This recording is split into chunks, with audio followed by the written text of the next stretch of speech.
You guys ready? Yeah.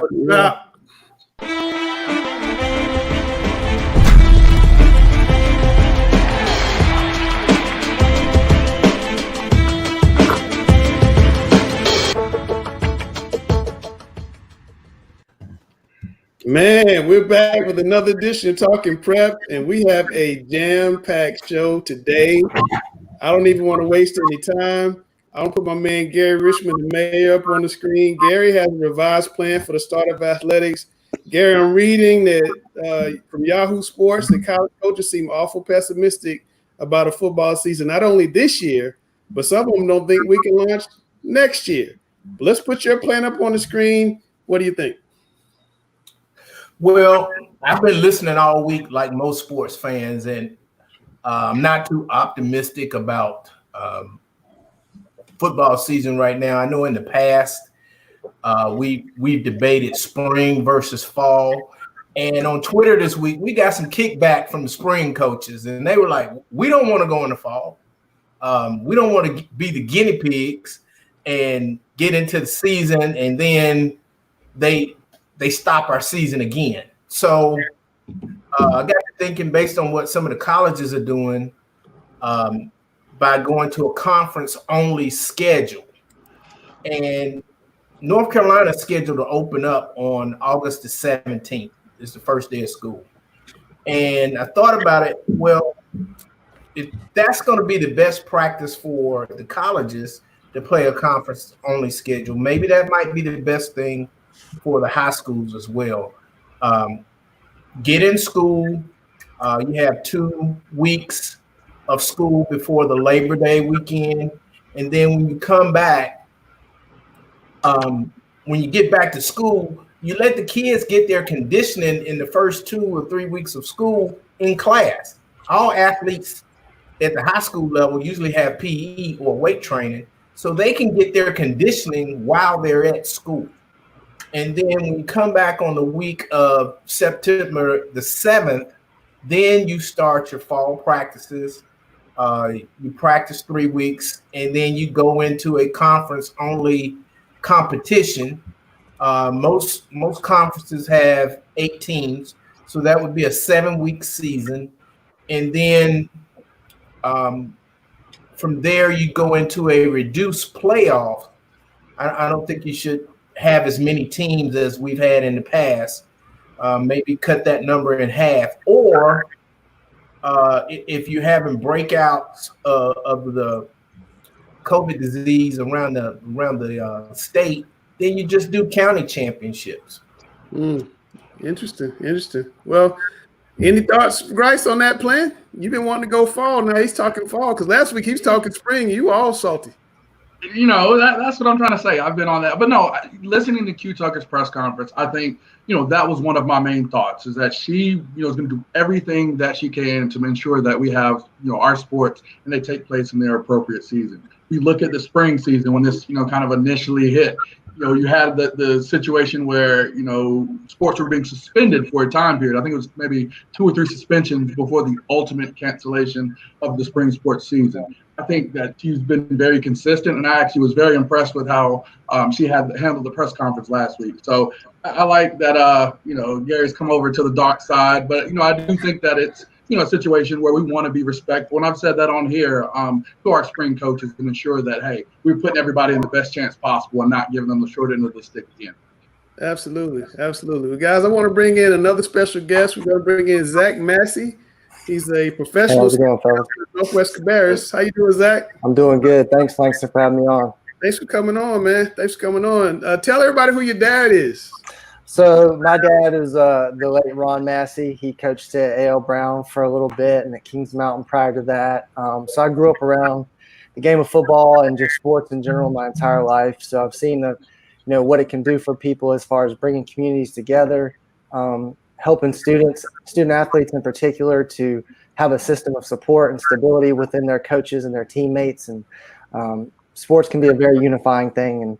And specifically with student athletes, they tend to be looked at as people who have things together and don't have that capability of struggling. But as we all know, we all have have our issues. And I just want to talk on here today about just some mental health awareness and what student athletes can do as we're all trying to figure this thing out with this COVID pandemic. Well, we definitely want to do that because we've heard some kids going through some real tough times during the pandemic. But before we get to that, Chris, how good a coach was his pop? Oh, Coach Massey is one of the better coaches. I would certainly put him in the top echelon of coaches in the state of North Carolina. Having coached against him when I was at South Rowan and also later on becoming really close with him, just a great guy. And it was just my honor to know him and to really compete against him. You know, he may have been a man of very few words, but when he did speak, you shut up and listen because he had something very important to say. Yeah. Zach, the first question I got for you is what are you seeing right now in terms of athletes and mental health as it relates to COVID being, sitting out for so long, and what concerns do you have? I think the biggest one to me is, as we know, athletes tend to have a lot of their self-identity based upon being an athlete and being known for that. So there's a sense of self-worth that exists within that realm, but having this fear of the unknown of whether the season's going to happen, whether they're going to be able to play this year and things like that. It's just that sense of the unknown that really is kind of a sense of dread for athletes right now. And, you work so hard throughout your high school career to get to the point where you're an upperclassman, and to be told that you might not even have a season, that definitely can affect students in a negative way. Yeah. You were at Wake Forest, and that's a very prestigious academic university, and even though they play Division I sports, it's fairly small for a Division I university. My question to you is, were athletes treated any differently on campus as far as some of their concerns as far as mental health is concerned? Yeah, that's a great question. I definitely think that there probably when I was there, the aspect of discussing mental health among student athletes just didn't exist. Again, we see athletes as these people who are impervious to struggle, whereas I saw a lot of my teammates, especially at such a small school, a predominantly white institution, my Black teammates and things like that, who are going into this situation being a very small minority on campus and not having maybe sometimes the resources and the tools to support that. And so that's why I really feel like it's important to continue these discussions. And a lot of these, these famous athletes have come out. Kevin Love has been one of the predominant ones to come out, DeMar DeRozan, various others talking about these issues. And I think it's important as, sports move forward that colleges implement these opportunities for resources for student athletes, because your day is jam-packed. You're lifting weights, you're grabbing breakfast, you're going to class, you're coming back, you're watching film, you're studying, you're going to practice, you're coming home. There's not a lot of time to kind of delve into what's going on, mentally for you to kind of take some relief from that. Now, what approach does a school like Wake Forest take? Do they have counselors who maybe go into the practices or team meetings and offer their services, or do the players have to seek those services out? So each university usually has, their counseling center or resource for students. I think more recently, these counselors have been more open to speaking with athletes. When I was there, it was mentioned briefly, but it was never really brought up as far as like a presentation of, hey, here's the resources we have on campus for you. If you're struggling with this, or this, these are some great people that can speak to you, and you can open up and be honest about what's going on. And I think as we move forward and the stigma of mental health and mental health awareness has become more prevalent in our society, and we're starting to have these conversations, I see these teams tend to go in and have these before season conversations with these teams just to talk about what services they provide and how they can reach those. Okay. And the last thing I wanted to ask you about is it harder for minority students to get assistance, or is the transition to being at a major university, is that tougher for minority students or students that come from small rural areas? Yeah, absolutely. And I think that's one of the things that there needs to be more of a focus on is helping these student athletes transition, because I can, just off the top of my head, think about some of the teammates I had at Wake who were coming from very, very small places. Particularly, I had a roommate who came from Pahokee, Florida, and, Winston-Salem, North Carolina, being at pretty much all white institution, coming from Pahokee, Florida, and some of the cultural transitions and things that they weren't aware of, and having those support systems in place is extremely important. And I don't think that as a society, we really thought about that, specifically for minority student athletes. So having those bridges in between them coming to school, giving them the resources of support is very important. I think hopefully something that we can provide, colleges can provide moving forward. Oh, well, Zach, my first concern is the long-term mental health effects that this is having on our student athletes. I wanted to ask if you shared that same concern. And before you answer, I just want to say, is missing all this time in the classroom and on the fields and the concerns with the recruiting and the scholarships and all of that, will this have a long-term effect on our young student athletes?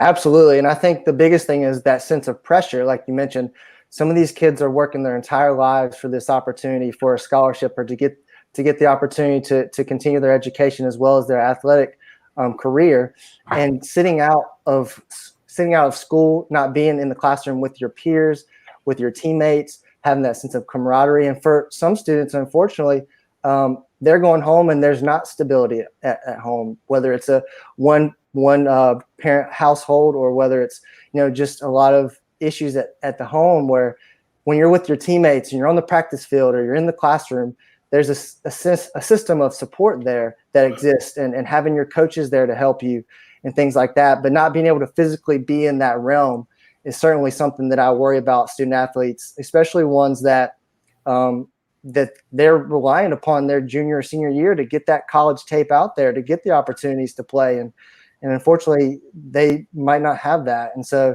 definitely allowing them the space to be with their teammates and to be in the classroom and be on the football field or wherever they're playing can give them that sense of system and support. Well, I'm glad you brought up that. And a follow-up question I want to ask you, and you grew up in a household where your dad was the coach. So you guys had household questions, and then you also brought practice home with you. I'm sure that you discussed football at different times. And you and I both know that in a lot of situations, the coach is like a parent or like an extension of the leadership to that young man or young woman's life, to where they may recognize mental health concerns before even the parents do. But Zach, the question I have is, what signs should parents look for in their kids to know that there may even be an issue? And where can the student athletes, the young men or women, go confidentially to look for some help themselves if they feel like they're having a mental health issue? Yeah, I mean, I think the biggest thing from a parent standpoint that you can do is have those conversations with your kids about, hey, if you're struggling, we need to talk about this. And there's no sense of judgment involved. There's a sense of openness and honesty, and just trying to start those dialogues and those conversations would be my first thing. And as far as like signs or symptoms, I think a sense of apathy, a lack of energy, maybe obviously change in mood, things of that nature, maybe being a little more quiet or reserved, or maybe being a little more outspoken, and just different changes in behavior in general. But to me, it really all starts with setting that precedent at the beginning of having those conversations and just checking in with your kids every now and then and saying, this is a place of non-judgment. And if you are having struggles, seek support. Don't be afraid to be vulnerable. There's plenty of tremendous counselors out there within the Charlotte community and around the state of North Carolina. There's a bunch of different search support systems they can look up. Psychology Today is one of them, where you can kind of cater the counselor that you're looking for. Like, are you dealing with depression, and do you want someone who works primarily with athletes, or that's one of their specialties? So you can kind of refine those searches like that and find someone who fits you and what you want to learn and grow from. So yeah, there's opportunities out there, but it all begins with starting that conversation and having that dialogue. Well, Zach, I appreciate you joining us tonight. like Langston brought up, watching your father coach, I absolutely loved watching you play. You was a great tight end in A.O. Brown. But more importantly, I appreciate you joining us on this conversation, because I think it's so vitally important to the young student athletes and their parents. And I appreciate what you're doing as an advocate to really promote this topic even today. So thank you for joining us. Well, I appreciate you having me on, letting me talk on this topic. It's a really important thing, I think, that we need to talk more about. But I appreciate it, and thanks for having me on, guys. All right, Zach, take care of yourself, my man. Good stuff. Awesome. I got one statement to talk about. Like, you'd be amazed at how important wellness checks are. You know, that little thing that me and my wife were on, can't tell you about it necessarily, but we were picked to be on that show. Why you keep bringing it up if you can't tell us about it? This is so important. It's so important. I learned a lot from it. Every time when we got done with each day, we would have to go talk to someone for a wellness check. It was mandatory, and we couldn't do it together. And it was a great way to just open up conversation. And I think that we could use that definitely in today in multiple ways. And it's very good when you just start talking. You know, it really is. When you open up, you know, it's important. So I'm very big on wellness checks and things like that. All right, guys, I want to bring in our new high school intern correspondent, Kinsey. Tell us a little bit about yourself, Ms. McClain, and tell us what the goals are here. So I'm 17. I'm going into my senior year at Huff High School, and my main goal is to end up on ESPN one day and do sideline or reporting or in-house stuff. And I just want to be in sports for the rest of my life is the main goal, whatever that may be.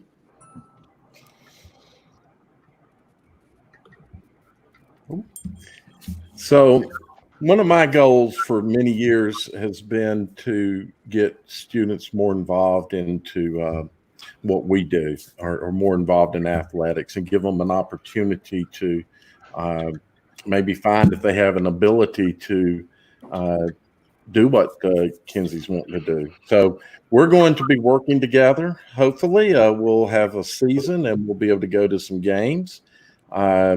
I've had some thoughts on some things that we can do. Last year, Sam and I had a lot of fun discussing games, etc. And I'm hopeful that we're going to be able to do that and get Kinsey on the sidelines to talking with people. And maybe you can tell us just a little bit more about how do you feel about that. Also, I want to mention that we discussed maybe even having some interviews during the week with students and having you do something each week. So I'm going to throw it at you, Kinsey.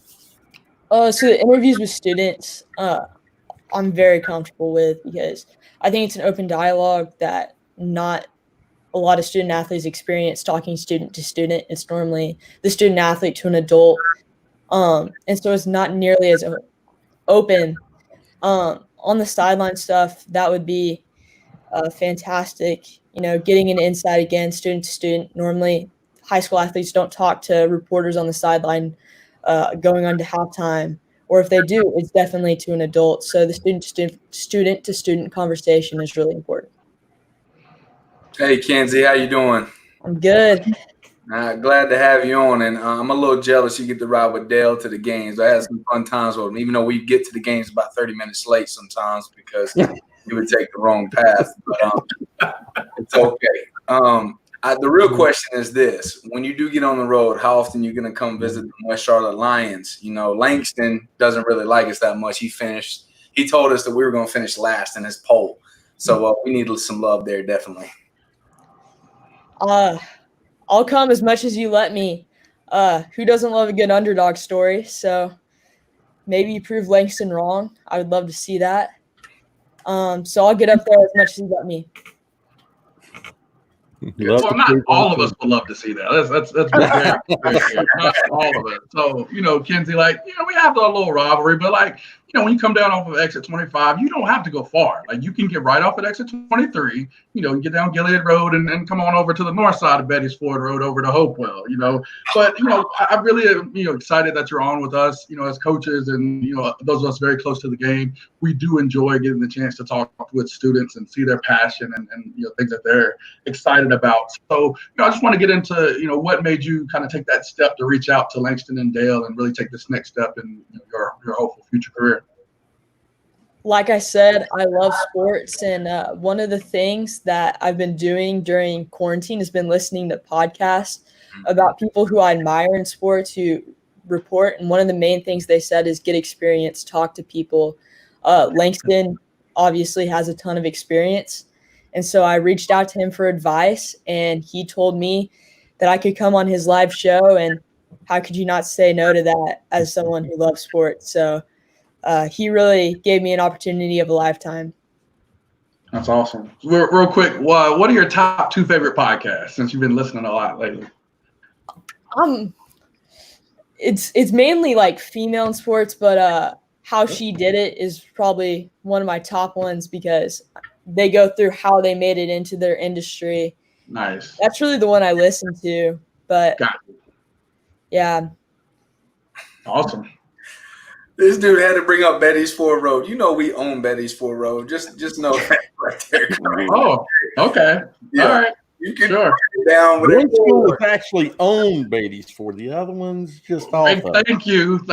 One of us is on Betty's Ford Road. The other one's off. Exactly. Off from Betty's Ford Road.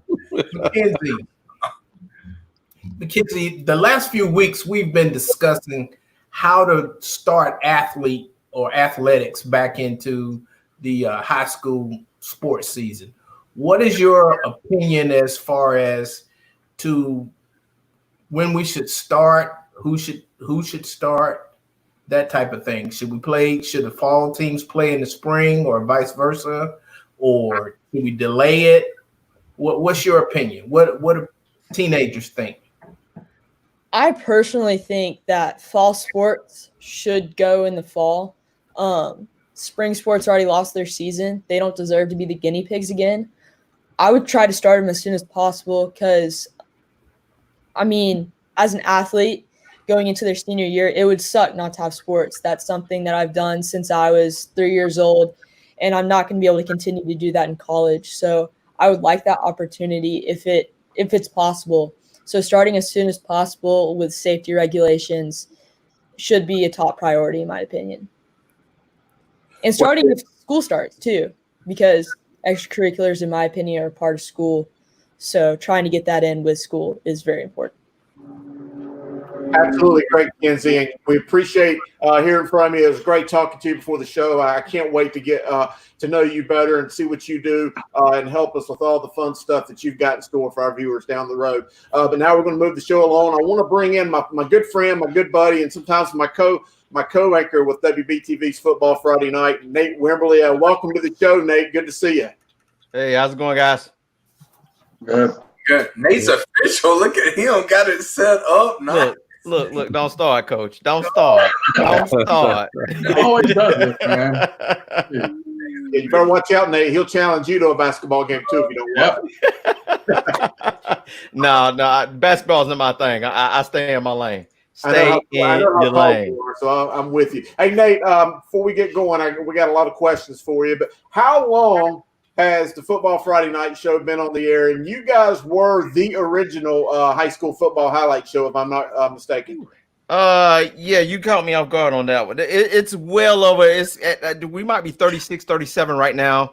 In Charlotte, we are the original. I think WRAL in Raleigh might have us by a year as far as the longevity. But yeah, we've been going strong for a very long time here at WBTV, and hands down, I believe we're still the best, even though we've had some changes due to network restrictions. I still think we're the best at what Absolutely. we do. I mean, we still get out there and we bust it. And I at this point, I just hope we got a high school football season this year. Definitely.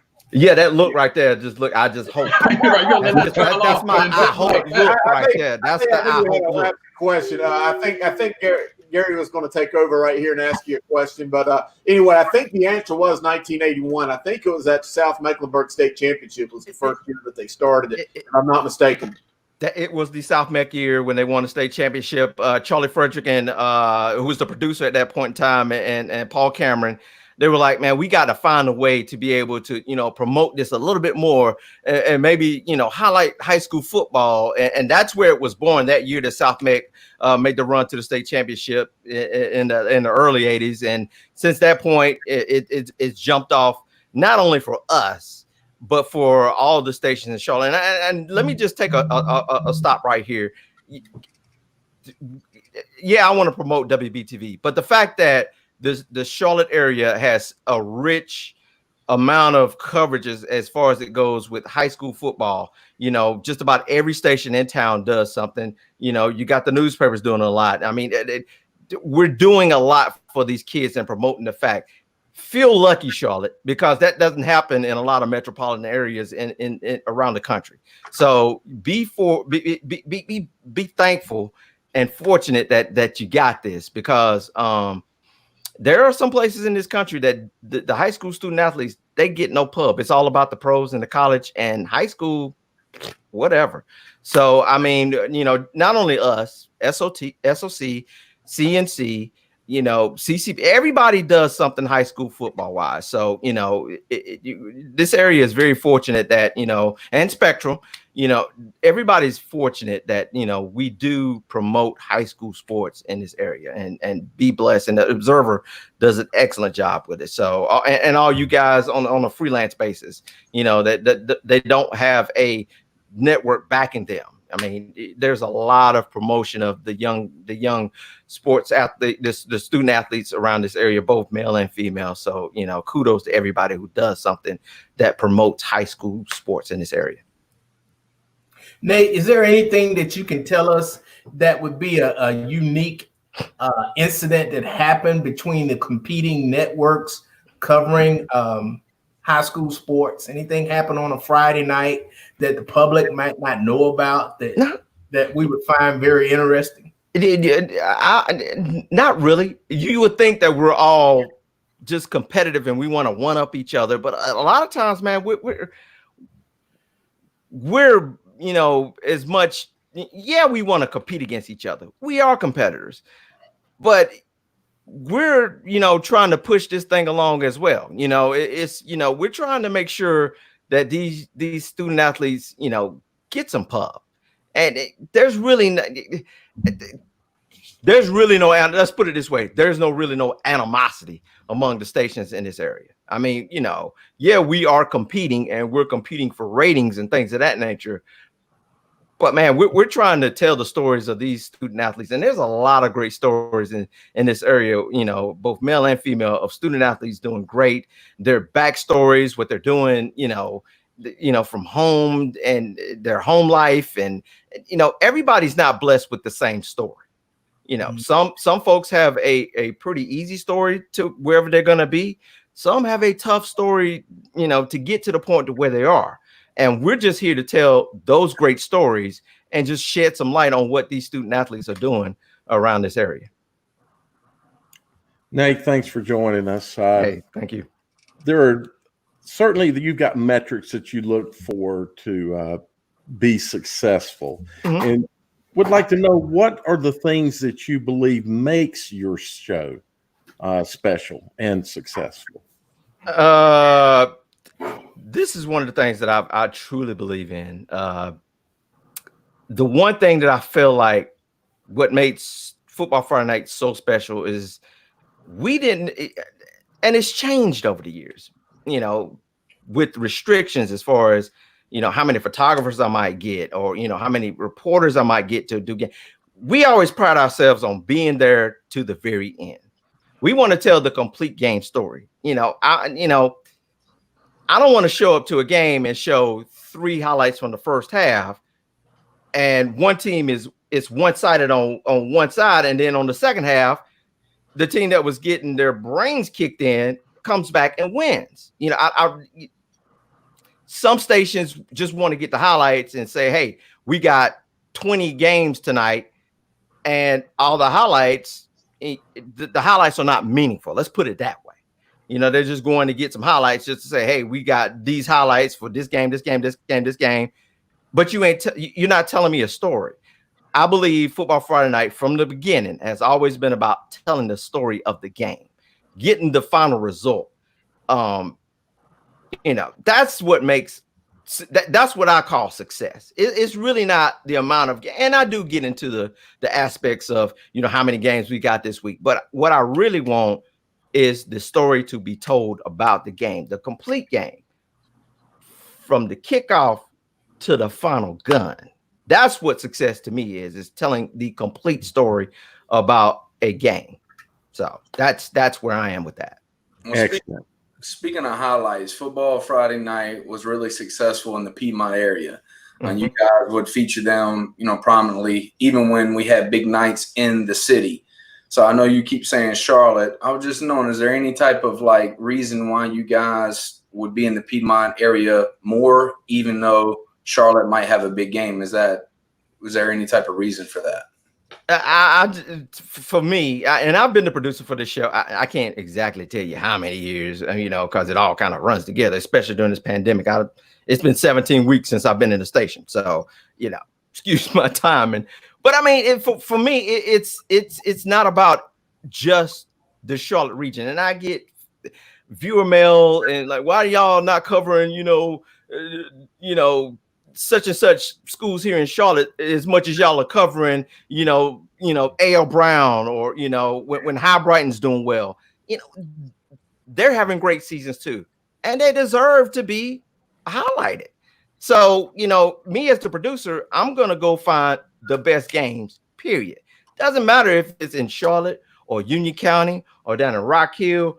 I'm going to find the best games, and that's what I'm going to, you know, put on the show is the best games in our area. And they're not all going to be in Charlotte. I'm sorry. Great football here in Charlotte, but every game that's played in Charlotte is not a great game. So I'm going to find the best games to put on the air each and every Friday night. So, you know, therefore, yes, when Watauga's good, I'm going to send Steve Onosorge to the Watauga football game when they're, you know, Watauga's playing Freedom. And it's for the conference championship. Yeah, that's important because it's not all about Charlotte. It's about the entire area. We have 121 schools that play high school football in our area. 121. And I generally like to try to get everybody on at least once during a season. I can't get everybody in Charlotte every Friday night. So sometimes we're gonna have to spread it out, and you know, it's a tough plan. You know, you're trying to please everybody. You can't please everybody. And I understand that. And I, you know, but I still feel like we have to get the best, highlight the best games and just go from there. And that's how I've done it for, you know, I've been the producer of Football Friday Night for at least 15 years. Let's put it out there. At least 15. You know, Charlie Frederick was before me. Scott Cooper, who now works at Charlotte Motor Speedway, was the producer before me at that point. The one true theme that we've always done was we were always going to get the best games, highlight the best games, and we were going to tell the complete story. That's what Football Friday Night has been built on from day one. And as long as I'm going to be there, that's what we're going to be built on. Yeah, I appreciate it. I just wanted to pick at you a little bit about it. Anytime you guys have high school sports, it's a great thing. So I appreciate what you do, and your show is amazing. Thank you, Coach. I appreciate that, man. I really appreciate that. Nate, Jonathan Grice here. Great to meet you. Nice I wanted to ask, you know, you're such a vital part of the Friday night football experience. You know, I just wanted your thoughts on the upcoming season, you know, whether you thought that, you know, I think that's going to happen or it should happen, or maybe any alterations that you think are necessary. Wow.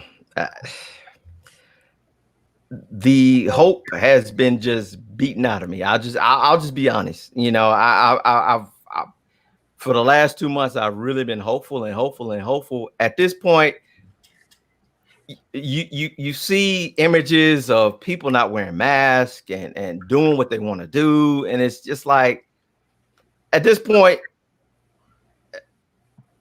my mom once told worry about the things that you can control. This is something I can't control. None of us can control this. I mean, it's not in our hands. Right at this point, according to Q Tucker, we're all just waiting on what the governor is going to say, possibly this week, about how schools are going to be conducted this year. That has nothing to do with any of us on this podcast or anybody that's listening on this podcast, unless the governor or state health officials are listening to this. It's really out of our hands. So at this point, I'm really not worried about what's going to happen. I think in my heart of hearts, I don't think they're going to have school in the early part of this year.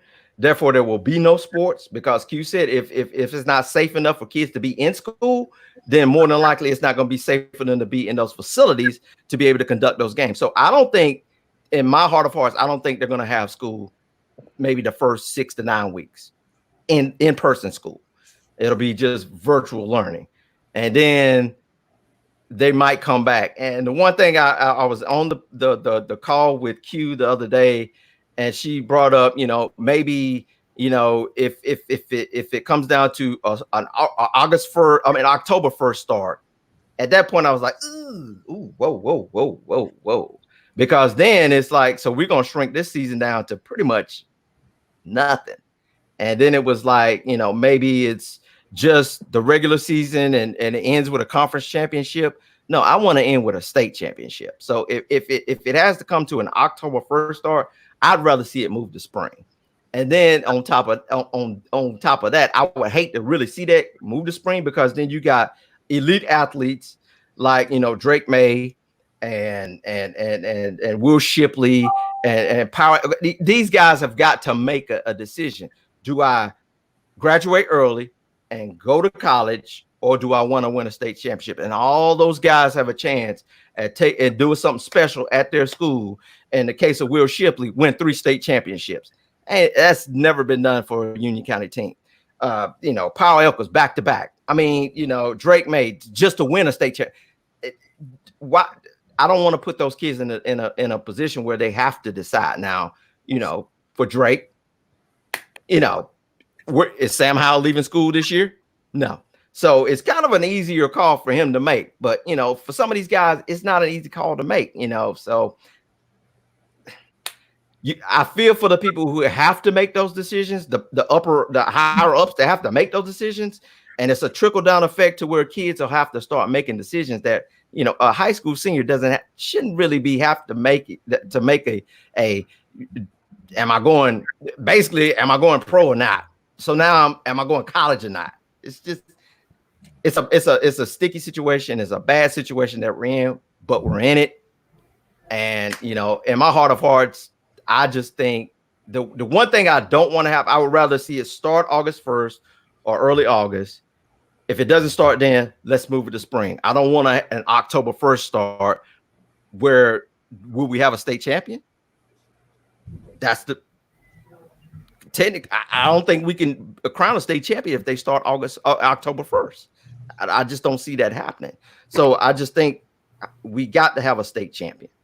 And an October 1st start, I think, will not give us a true state champion. That's my opinion. Nate, I share those same concerns that you do, and I'm glad that you brought up Power Eccles and Will Shipley and Drake May, because that is the story, or one of the main stories in terms of will we play, will we not, and the impact that those young men are going to have on the field. And as that follow-up, speaking of those guys and some of the big-time teams that you and I talked about last year, you got North Lincoln and some really good teams coming back. On paper, this looks to be one of the best high school seasons that we may have had in the Charlotte, North Carolina area in many years. What's your thought? Because I think that if we play, this could be the season that we talk about for generations. Chris, this season more than any, for this to happen at this point in time is the worst time it could happen. I mean, a pandemic is never good at any time. But as far as high school football in this state, this is one of the worst times for this to happen. The non-conference games that are on this slate it's a slate that I've been wanting for many a years. You got Myers Park, Mallard Creek. I mean, it's winning, and the game that I will give all those games away for just one game, and that's Weddington and Vance. You got Will Shipley on one side and power Elkins. And normally you don't get that, and it's really not in football, it's not a one-on-one battle. But in this case, you got a running back and the best running back in the state, or the best all-purpose back in the state, versus, if not the best linebacker. Those two are going to they're going to meet at some point in that game. And it's not the first game of the year. It's towards the end of that non-conference schedule. So you're going to get the best. Both teams are going to figure out who they are, and they're going to come together and meet. And that is the game. I would give all the other great non-conference games away just to have that game. And for that game to be threatened at this point, man, I'm just like, wow, this is just absolutely. It's just like, Nate. What you got, Langston? You gonna take my job, man? You too good. Stop talking. Oh man, what? I'm in the back, like, dang, I could like retire and just like give Nate. And I love it, dude. I love high school football. I know you do, man. We gotta get you on more often. We gotta get Nate more often. See, Bryce said you said no. I see. He's getting my job. New guys got off my shoulder. Nate, we gotta get you back, man. Promise you come back. Hey, I will, absolutely. Anytime you want me on, I'll be there. Chris, what you got, Chris? Well, no, I wanted to say this, and we appreciate you coming on with us. I know you talked about the 121 teams that we tried to put on, and it was my honor sharing that anchor desk with you this past year, and I certainly hope to do it again. But to see the work, not only that you do, trying to memorize your script and write scripts, and all the cameramen and producers coming together in such short notice to put that show together. If the average viewer seen the amount of work and collaboration that it takes to air a 30, 35-minute show, they'd be amazed. And I just wanted to thank you for what you do. Hey, I appreciate that, Chris, man. It's a magic trick every Friday night, but somehow we make it happen every Friday night. The biggest magic trick that nobody knows is that as soon as the weatherman clears and it's done, you and I run like jaguars to try to get the helmets on the desk. I mean, we do like an hour's worth of work in about 20 seconds. It's amazing how that When I was a kid, 11:30 on Friday night, you were at Godfather's Pizza watching football Friday night. Wow. Yeah, yeah, that's old school right there, bro. You done brought out Godfather's Pizza. Godfathers. You done brought out Godfather's. Thank you, man. We're going to get you back. Hey, absolutely. Anytime, right, man. I appreciate it. My man, Nate Wimberly. Good dude. Really good at what he does. Man, these comments are going crazy. Everybody wants us to bring the coaches on. But, wait a minute. Wait, before we do, Chris, you got a fan that loves the picture of the Diesel on the wall. You know, I took my Redskins man cave picture down, but John Riggins is one of my all-time favorite players, and I've got the picture of Joe Theismann handing the ball off to him in the Super Bowl against the Miami Dolphins. I think it was 73 chip was the play, and one of the all-time great plays in NFL history. You know you're a fan when you know the name of the play that led to the ring. You know you're a fan then. And Sam, Dina has she just wants to know, are you and Chris going to like get it online so everybody can see it? Yeah, we would definitely need to do that. He's already back, he's backtracking a little bit. He's already saying, well, let's move to the pool. Like he's wanting to make it a pool basketball game now. It doesn't matter really where it's going to be. You got one way, put the ball in the hoop, and I'm going to do that better than Chris. It's that simple. If we could do a schedule, Sam, and I can give you a game between that guy down right underneath me or a game right beside of him. Which one would you want? You want to go to Richmond Senior or you want to go to Kannapolis Memorial to play a football game on Friday night? Ooh, that's very careful. Well, I'd have to go to the K-Town, to be honest with you, because my man Newsome is over there. I love Mike Newome. He coached me, and I think it'd be very important to watch my guy do his thing. I haven't seen that in many years, and that's a thing what he does. He's got a great. His environment is unbelievable. Like they literally have like a light show, and he's passionate with everything he does. It's gonna be you couldn't miss. I thought you were gonna give us a chance to talk a little junk like you and Grice was doing a while ago. Man, you gave us a great response. We didn't get any junk talk in right there. Exactly. Coach Till, we got some fans for you, Coach Till, right there. Got some fans for you. Raider faithful love us, man. They good folks. Coach Till, what's that? You guys got a light show this year at the football games. Well, we got to have football, but yeah, we have football. We'll have a light show, I promise you. All right. Well, before I let you guys get going, I got to ask Coach Newsome. When I said I was having you on the show, literally about 15 people wanted me to ask you about Butler, and I know you just texted me in the back said I coached Butler 10 years ago. First of all, nice beard, man. Man, that's all my players. They get a little scruff get on there, and they say, Coach, grow it out. So I can't grow it on my head. I'll do it on my face. Yeah, there we go. I love the beard. I'm going to put you in a one shot there, Coach, and I'm going to ask you about the 2009 team at Butler. You guys are always chasing independence, and I still feel like that was one of the best times of high school football I've ever seen around here, the rivalries you guys had. But then in 2009, you finally got over that hump. What was that like when you became the team, you became the national power, and you knocked off that team that had won so many state championships in a row? Man, it was a great feeling. It was a great feeling for our kids because we worked so hard for it, and I really think that us getting so close to those guys all those years probably really enabled us to be as good as what we were that year and what they were in the years to come. But because when you get close, you just get hungry, and that's what our kids did. They just got hungrier and hungrier and hungrier, and they wanted to go out and win. And really, it was. As you win like Independence did, you get a big target on your back, and so you're getting everybody's best game, and our kids just wanted to go out and win for the whole state. I mean, the whole state was pulling for us, and we wanted to go win for the whole state. All right, Coach. Now, as a follow-up to that, and I don't want to get you in trouble, but I was asked this, and I promised I'd ask. Do you think, you know what I'm about to ask you, had you stayed at Butler, how great would that run have been? How many chips would you have had? Well, when Coach Paul Mary was at Mallard Creek and we were having to play those guys here at A.L. Brown with, teams probably not stacked up as well as they were, I told Paul Mary that if I'd have studied at Butler, I don't think they had ever heard about Mallard Creek.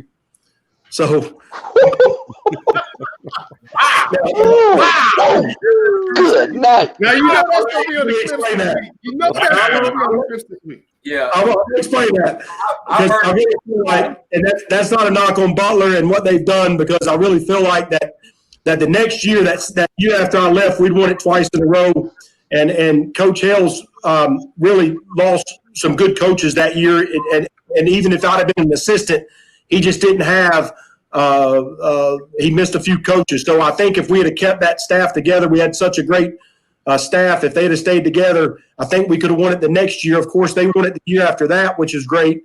And I think you know the way it's been. If you win 4 in a row like that, then the kids are just going to come to your school. I mean, and the more kids you get at your school, the better chance you got to keep winning them. I mean, that's been shown across the board for a lot of teams.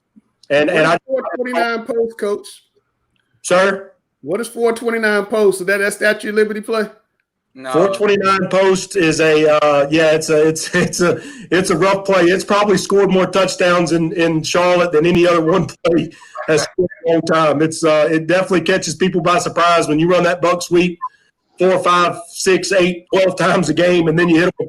All you do is you look for the safety. If the safety bites down the buck sweep, then the next play is 429 post. That's the one you got in Richmond County.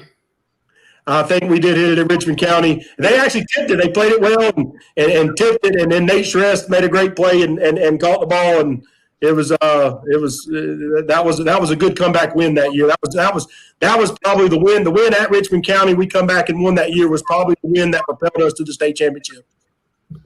All right, so Till, I know that you're a very passionate guy. You know, definitely with our little chat we had last year.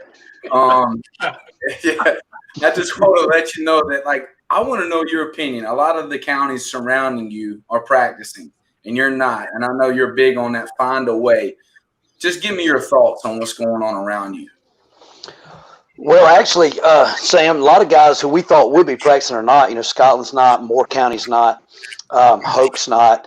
I actually got a group text with some of those coaches where we all are asking each other, when you guys going to go? Because we feel like a little competition will be good for all of us to have an opportunity. But, I know Anson's been going a little bit, but for us, it's really, kind of like you're saying, find a way. It's about us. We want to have a way to get our kids out. And I just want to say this. A lot of people, we talk about a lot of this stuff, and there's a lot of different opinions. And even Dale and I have gotten going a little bit on Facebook last weekend, some difference of opinions. And my thing with all this is whatever I'm telling you or whatever I know Coach Newsome, any of these other guys, I don't care, and I think I could speak for you on this. I don't want to, but whatever our opinion is, it's based on what we think is best for these kids. I am of the opinion that getting started and moving towards and looking at data for these young people, that is, there are some other dangers that I think, and I saw you guys talking about mental health earlier, some other dangers, things I've dealt with kids that are way up there that have to be considered along with the danger of coronavirus. And so with that, if I'm saying, hey, I want to get my kids together in these groups, or if I'm wanting to get my kids together and eventually play a football season, I don't want anybody to ever think that Coach Till is saying that, or anybody on our staff or anybody in administration will be saying that because we just want to play football. Now, we love football in the county now. There's no doubt. But it's not about that. It's about we really believe that might be what's best for our kids. And, with that, you're talking about the passion. The passion is for those kids. I mean, that's the big deal. The passion is for those kids, and the big thing that we want to see is our kids get that opportunity. So I don't really compare what those other guys are doing from that standpoint, other than are our kids getting the opportunity we want them to have the best chance to enjoy this time and have a great mental attitude and everything else that's going on in their lives, and really have a chance at success. So while that might bother me a little bit because I'm a competitor like we all are, it's more about, man, I really want to see, you talking about being passionate. Now I'm going to get my freaking tears in my eyes talking about these youngins. I really want to see our kids get every opportunity that they've been waiting so long for. I love it. I love it, Till. Look, he got the Rocky 3 in the background, too. Yeah. Hey, there's no doubt now. That Rocky 4 is great, but Rocky 3, he's got to train. He's got to train. Quick, get away. But when he gets down to grunt time, he takes the shot off the head and just says, you ain't so bad. And he wants it, baby. I love that. Good stuff. Well, Newsome, same question to you. You guys were about to start, and you got postponed. And just want to know your thoughts about it. Like, what's in Charlotte? We're not able to go. We know how it feels, but what is it like in K-Town right now? Well, Coach Till and I've talked to coaches at Richmond before. I talked a lot to Paul Hoggard before I even took the job here. We are a lot the same. Kannapolis and Richmond are two of the same towns that love their football. And, I felt for Coach Till when he was talking about crying, when we had to postpone at the last minute the other day, I had two of my kids call me. I cried on the phone with them just because it killed me to tell those kids that we were going to have to postpone. I do this for the kids. I've always done it for the kids. I think you know that. I'll do anything for a young man, anything for a young person to help them better themselves. And I think football helps these kids better themselves more than a lot of things that they do, more than sometimes the education that they get in the schools. I think they learn a lot from football, a lot from the team sport. I think football teaches a lot to kids, a lot more than some of the other sports do. I hate that I'm biased like that and a football coach, but that's just the way I am. But it was bad to get as close as we did one day away and then postpone. We felt like that it was the best thing to do with the ticks going up in the coronavirus. And like I said, it killed our kids. It killed me and the kids. I live for seeing the kids now. I can't go more than that. But I do think I agree with Coach Till that some people have to look at the mental side of our kids and see what they're losing because they want to be here. And they don't, a lot of them are right now thinking in their mind, I'll sacrifice, getting coronavirus to be with my team. And a lot of what we were going to be able to do, we didn't think we could do. A lot of the teamwork and the team building that we do in the summertime, we thought we were going to miss that anyway, which kind of went into our process of pushing it back. But I just saw Nick Paquette there comment, and that's him and Sam Grider. I mean, those guys, I hope they can tell you that I love them, even though I probably said some choice words to them at times. Coach Till, I appreciate you coming on. I know I called you earlier this week, and it means a lot that you got on board with us. I love the passion that not only you have for the game, but your entire county and your community of Richmond County. I mean, that's what high school football ought to be in the state, and in Kannapolis as well, growing up there.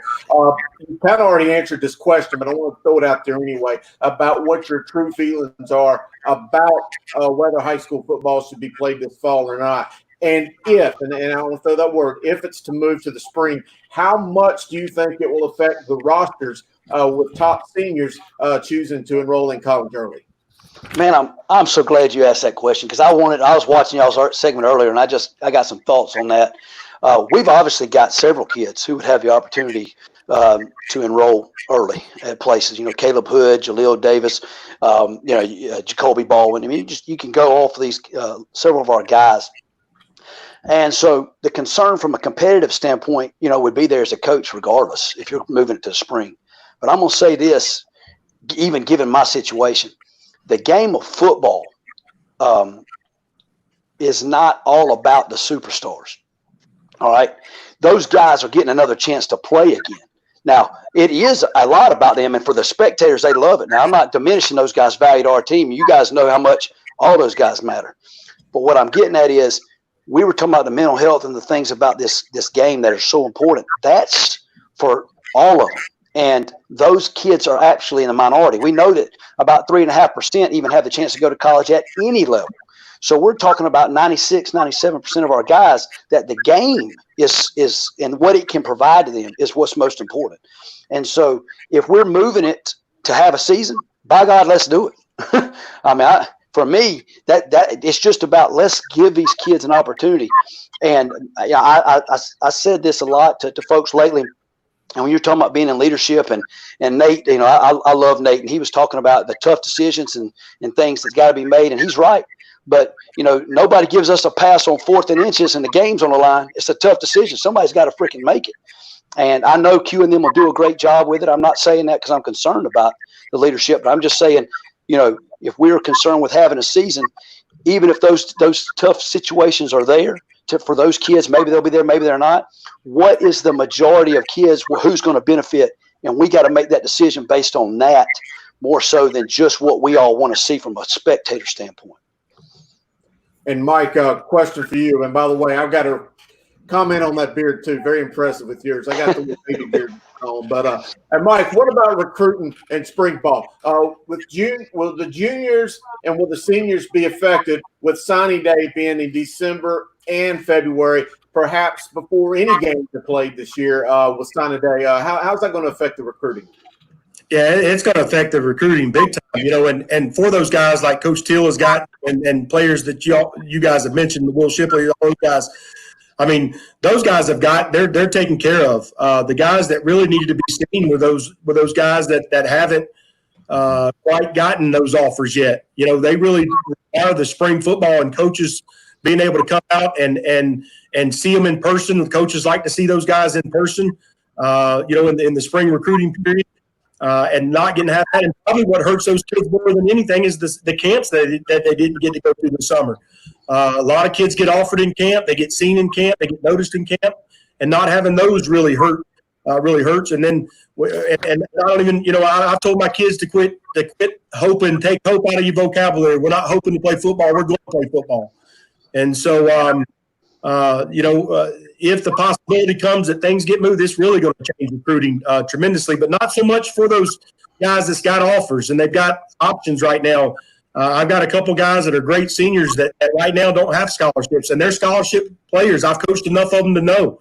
I really hate that they miss that opportunity for spring football, or, the version of spring football that we get, and then also the summer that we get.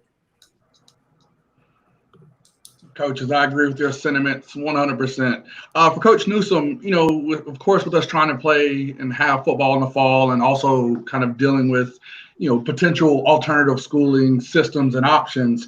Do you think that there's a situation in which we could have remote learning and still have football and, kind of with that less interaction during the day to try to comply and be socially distant, but still have the fall sports that we all know and love?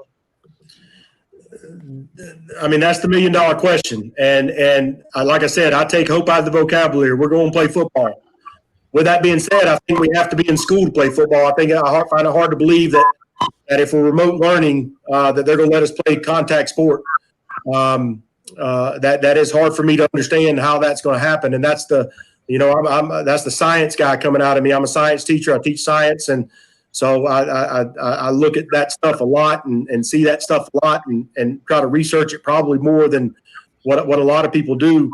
But I want us to have the opportunity to be football. They ask us to vote in our system what we want to do, and I want to be in school playing football. And if that means that I'm at risk, I know a lot of teachers don't feel the same way I do. If that means I'm at risk, I'm at risk. But I'd rather risk myself to give my kids the opportunity to do things they love than not. And so I want to be playing football. And if that means we got to be in school to play football, then let's be in school. Coaches, if we don't have the opportunity to have a season, say what? Quit saying that, Dale. Yeah, absolutely. Listen, that's not going to happen. But if we can't have it, and Coach Till made an excellent point about how some of these kids, they have the opportunity to enroll early, and they're going to be playing ball next year, so they're going to have something. There's a lot of kids that will not have an opportunity to have sports if that happens. So one of the things that's been discussed is, should there be a do-over for some seniors that want to come back? Maybe some seniors that can get some more film to get recruited, or just some of those kids that have that fulfillment of being able to play their last game. I know that it's got to be difficult on those kids to think that their last game was last year. So our question, and Coach Till, for you first, is what do you think? And what do you think about that? What would it take to make something like that happen? Well, I think that's really tough given the requirements to graduate high school and where that's going. That's the big deal, because high school, the reason they get those semesters, 8 semesters, is because that's what it's going to take for them to graduate high school on time. So now you're talking about not just reevaluating their athletic careers, but academically, why would they be coming back? If they've already fulfilled their graduation requirements, what are they taking? Why are they there? Are they there to take community college courses and still go ahead and get ahead in school? There might be some leeway there, but the thing you're going to have to answer first there, like most times in high school athletics, is what is the curriculum piece that has to go there? And I think that's going to be big. But I understand your hesitancy about if their season is or not, but I think we could have multiple instances here of looking at how we could have a season where, we could go, we talked about doing a reduced season, and Nate even spoke a little bit about that, reduced season here in the fall, but, you might be able to squeeze this thing in. I've talked to several coaches, squeeze this thing in between basketball and baseball and just kind of manipulate just a little bit there. And because baseball can be played into the summer, and there's several times the state championship has been after graduation. So there's several options to be exhausted before we talk about the actually not having a season and then even worrying about, reclassing. But I think the big thing for reclassing is what you're talking about, I believe, Dale, would be how do we handle the academic piece, and how does that fit into what they're doing within a classroom setting, and what benefits those kids from that standpoint? Yeah, Coach Till hit it right. I've had in my position. I'm the vice president for the North Carolina Football Coaches Association, and I fielded calls for the last month about what we're going to do, And I actually talked to a coach today that had a proposal sent to me that dealt with the same thing, the ability to reclass, or to maybe having another semester or another year to go, and adding that. And there's some challenges with that now. Q in her thing that she did last week with the media, I listened to the whole thing. She didn't say that was off the table. Now, there would be a thing. I think that the age requirement, that would be a deal, and maybe that's a way to do that, is to allow a kid that may be a year younger playing in a grade to do it, but not change the age requirement. I do think there's a deal. My father-in-law's a former superintendent, assistant superintendent of schools, and so talking to him, when you look at the amount of money that it costs to educate a kid, and now you're going to put that money, add that money back to the till again to educate that kid an extra year. It would cost across the state, and we're already going to see just the measures that we're going to have to do as far as the things that we're having to do in the school to clean up is going to cost the state a lot of money. So it's going to be tough to do that. But I don't think that that's off the table, and I would like to see them at least look at that. But I think we've got to exhaust all avenues of playing football before we even look at that. Yeah, Coach Till, for a long time, the state championship ran through Richmond County, and eventually Tommy Knox and Independence broke through, and then Butler and Mallard Creek, and now Vance. Where is Richmond County in relation to the Charlotte schools as far as your program building? What kind of team do you think you're going to have this year? Well, we think we have a great team, but we're not but a few miles east on 74. If you're looking for us, anybody who wants to find us, they can come to Raider Stadium anytime they want. I mean, and they can run the daggone state championship through there every year. Now, you get me fired up for real. Now you want to start talking about that kind of stuff, because we went down and I haven't had a chance to really talk football with anybody about football in the last few months. By God, I get fired up in a hurry on that mess. All right, I mean, I don't care who they are. All right, we don't care who they are. Our kids don't care who they are. All right, we got a great football team. We're going to be allowed to play. Bring that junk to the house. Let's go. That's what I feel about it. I love it. Yeah, Mike. What's up, Griner? What's up, Griner? Griner, you want to go down there for some of that? Part of that right there. That's awesome. I would play for him. Seriously, he's Newsome. I want to suit it up right then. I'm ready to go. We all got the juices. We've been holding them too long, boys. I can't handle much of that kind of talk. Need a picture of that. Oh, you need to throw that. Chris ready to show him. Chris ready to go. Chris keeps switching those helmets around, the Canapolis one and the Richmond one. But I saw that too, Mike. Every year we get to the playoffs, and we always talk about how deep the West is. Do you kind of wish sometimes that Richmond went east and we could get a Richmond versus somebody? You won't ever get that out of me. That won't happen. I ain't built like that, man. I ain't built that way. All right? I want all the smoke. You know what I'm saying? That's what the kids say. All right? I ain't built like that. Now, and our kid, you'll hear people say that, but I'm not a competitor that way. You know what I'm saying? I mean, I'm just not like that. So I don't want to trot on anybody who says that. And I understand what they're trying to say, but I don't care about that mess. Let's just line up and play. Yeah. Let me flip that. Yeah, definitely. You're to be the best, beat the best. Right. So, but we have football this year. Isn't it better for the state that the East is stronger and has a team like Richmond? Yeah, you're asking now. That's a different question, Dale. That's a great question. I think when you're talking about the parity among the state, that might be better for them. But if you ask me what I think about it, I don't care about going east to west. Let's go play. And you just want to line up and play. God Almighty, like I said, y'all done got me going now. Yeah. It's fun just to talk a little football for a change instead of yes. games. Hey, we could make a coaches team. As good once as we ever were. Got the defibrillators around. Coach Newsome, you were in the Charlotte League for a lot of years, and you played in the South Piedmont. Is it true what they say about Mecklenburg County that the football in Charlotte's a little different, or do you just think it's a numbers game?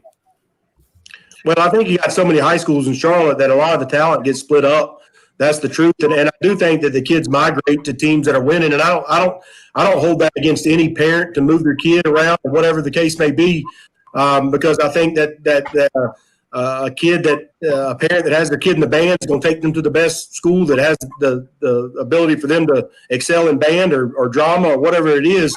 And I think the same thing for football. But I do think that the talent is spread out. I think that there's a lot of teams that are even. There are some that are better than others. But this year's going to be something to tell. I think it was awesome to see Vance make the run that they did and win the state championship. And even though a lot of people was talking about Huff and Malla Creek at that conference at the beginning of the year, Vance was the team that did it. And so I think that I think across the board, that's what Nate was talking about. I think football in Charlotte is awesome. I think that's the reason why that there's so much viewership on their shows. I think that's the reason why that the Charlotte Observer, I think, Langston, you guys benefit from the great high school sports that are in this area, because I mean, a lot of you and I talked about it. A lot of newspapers don't have the high school part of the paper like you guys get, and I think that the Charlotte Observer sees that and takes advantage of that with what you guys do. And I think because of the high school sports and the football. Yeah, we're incredibly lucky for the talent that we have. We started doing that riding with recruits, and I didn't have enough weeks to get all the people in the car. Coach Newsome, while you were talking, we kept getting all these like tributes to you. I mean, people just love you in Kannapolis. Like, you can't leave. It's like forever up there or something. I mean, just over and over and over. We talked about you asked me about Butler, and I'm telling you, I'm getting chill bumps just fixing to say what I'm going to say. There's not a better place to play football on Friday night than Kannapolis. Now, I know Richmond County with their lights blinking on and off will see that. That's what it's about right there, Coach. But I mean, until Coach Till say, right, I'm talking to a young man that I'm trying to hire as a coach now that played at Richmond County, and I mean, he understands what it's about. I mean, it is a different environment. Everybody that comes in there, I saw Coach Grice talk, and people that come in there, other coaches from other schools that come in there and play. I mean, it is a great high school environment. Those people love football, and they are passionate about it. Now that's good and bad, because they're going to pat you on the back when you win, in your yard when you lose. So that's every now and again, somebody will call and say, "Man, we need to run Mike Newsome out of town." I'm like, "Are you crazy?" It is a great place to be, and I relish it. I mean, I love it. I love being here. I love the kids that I coach. I love the community that I coach in. I love going up the hill when we're winning. And I'll tell you, it makes me better than when we don't win. Those people owe me when we don't win, because it makes me work harder to not ever feel that, or them have them feel that way. It's a community thing. We have the K on our helmet. We are A.L. Brown High School. But we wear that. Everybody asks me, "Well, what's A.L. Brown? Why do you wear the K?" Because we are Kannapolis. Absolutely. That's what we got. We got a guy on our show that just loves you, and he just had to. He was on me on a private chat to let him say goodbye to his coach. So before we let you out of here, we're gonna let Sam kiss you, hug you, buddy up a little bit. He's next year at West Charlotte, so I think that's what he's getting ready for. But go ahead, Sam. You got it. One shot. Well, first of all, let me thank Till too, because I'll tell you what, I know that we didn't get to know each other very well last year, but I'm glad everything happened the way it did, because our relationship's growing. I love to talk to you past this show and get your thoughts on some things. You do a great job, and I'd play for you. But Newsome, I tell you what, I played for you. I know I was your best athlete you ever had. What's so funny? How good of an athlete I am.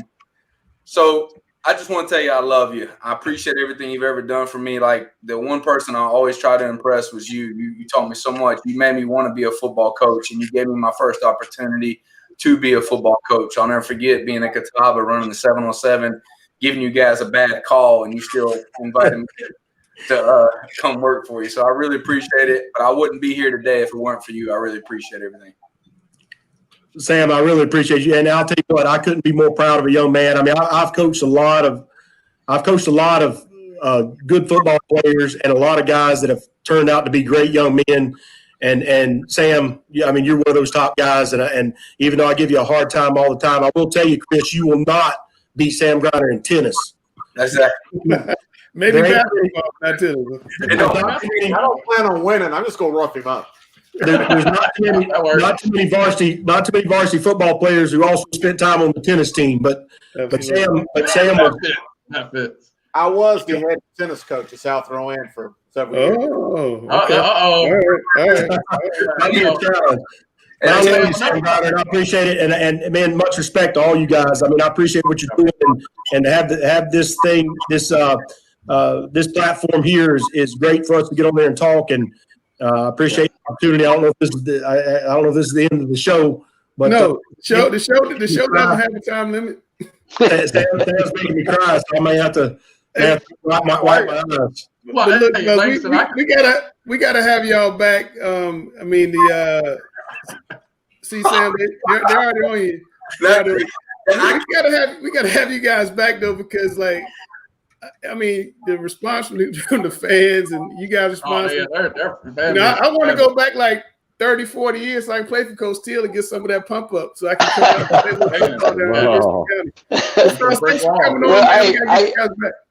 I do want to say, man, that the great thing about that was watching Sam and Newsome. That's exactly what we were all talking about. And you couldn't have scripted a better way to kind of see exactly what we were talking about the relationships. Because that's fantastic, guys. Absolutely. That's what it's about. Coach Till, Sam talked about that Rocky III picture. I think I'm the first one that showed him Rocky III back in the day, baby. Nice. Everybody's got to have somebody do it. I did a segment on Rockies, literally, like after Newsome showed me back in the day. Before we let Newsome get out of here, we all got to say it on 3. 1, 2, 3. Be Concord. All right, coaches. Appreciate y'all, man. Y'all be good. Thank you, guys. Thank you, man. Appreciate it. Love you, Sam. See you guys. Hey, brother. Hey, Mike. Yes, Chris. Tell you what, fellas, we got some great football coaches in this area. We talk about it all the time. And this show, I'm glad, one thing, for you guys to see the personalities, because like when I do stories on these guys, you guys don't really get to see the personalities. Not you guys, but the people watching. Right. Don't get to see the personalities kind of come through. And I love this show for that. But man, it's time for my favorite segment right now. We're going to Chris's Corner. Chris, what you got? Well, I've got a question, and I really want this to be a question for you guys, not necessarily an idea for me, because it's not something that I just magically cultivated and said I want to throw against the wall and see if it sticks. This is a question that I have had asked to me really multiple times this week by a few athletic directors, some coaches, a few fans. And you know, I think we all know that the education has changed in how we see the education system and how our children in schools have been educated. I think we're going to continue to see more online learning and more virtual learning. You know, I think we all, and I hate to use that word hope because Coach Newsome's probably still in there and he may hear me. But, you know, I think the plan is for us all to go back to in-seat learning so we can get back to playing football on Friday night. But I had a coach and an athletic director threw it out to me and said, what if we never go back to school right? What if we never go back in the same traditional sense that we've been in school for 100 years in this state? And what if things change? And he started kind of throwing some things out to me. And this isn't just one or two athletic directors. This is several. And I'm going to throw this to you guys for question. But what if the athletic system for North Carolina changed as well? Not just the education, but the athletic, and all of a sudden you started to see a privatization of athletic teams.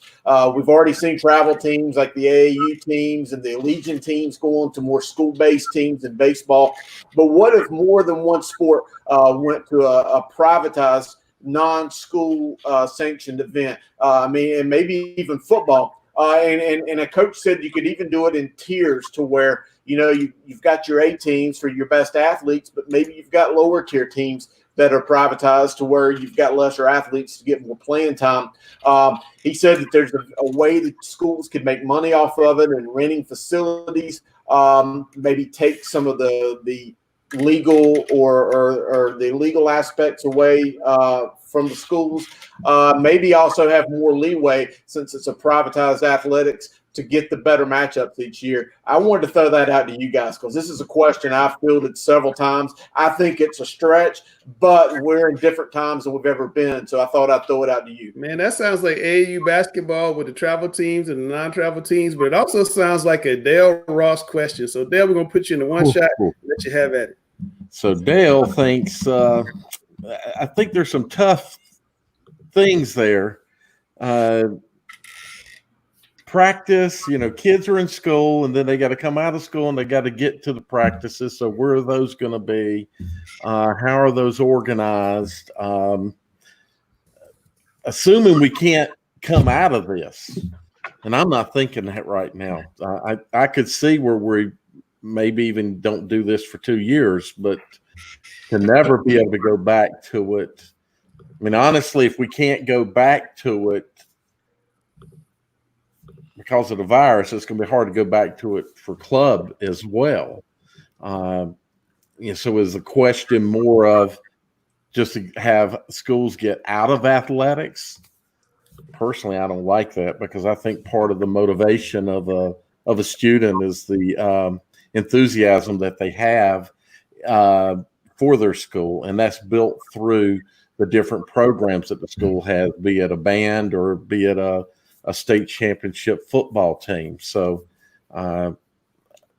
that's not just a stretch, man. That's a huge stretch. I can't wrap my head around it, to be honest with you. I'm like Dale. I'm looking at the academic component. Each school system is different, but it goes along state guidelines as well, where kids have to have so many credits.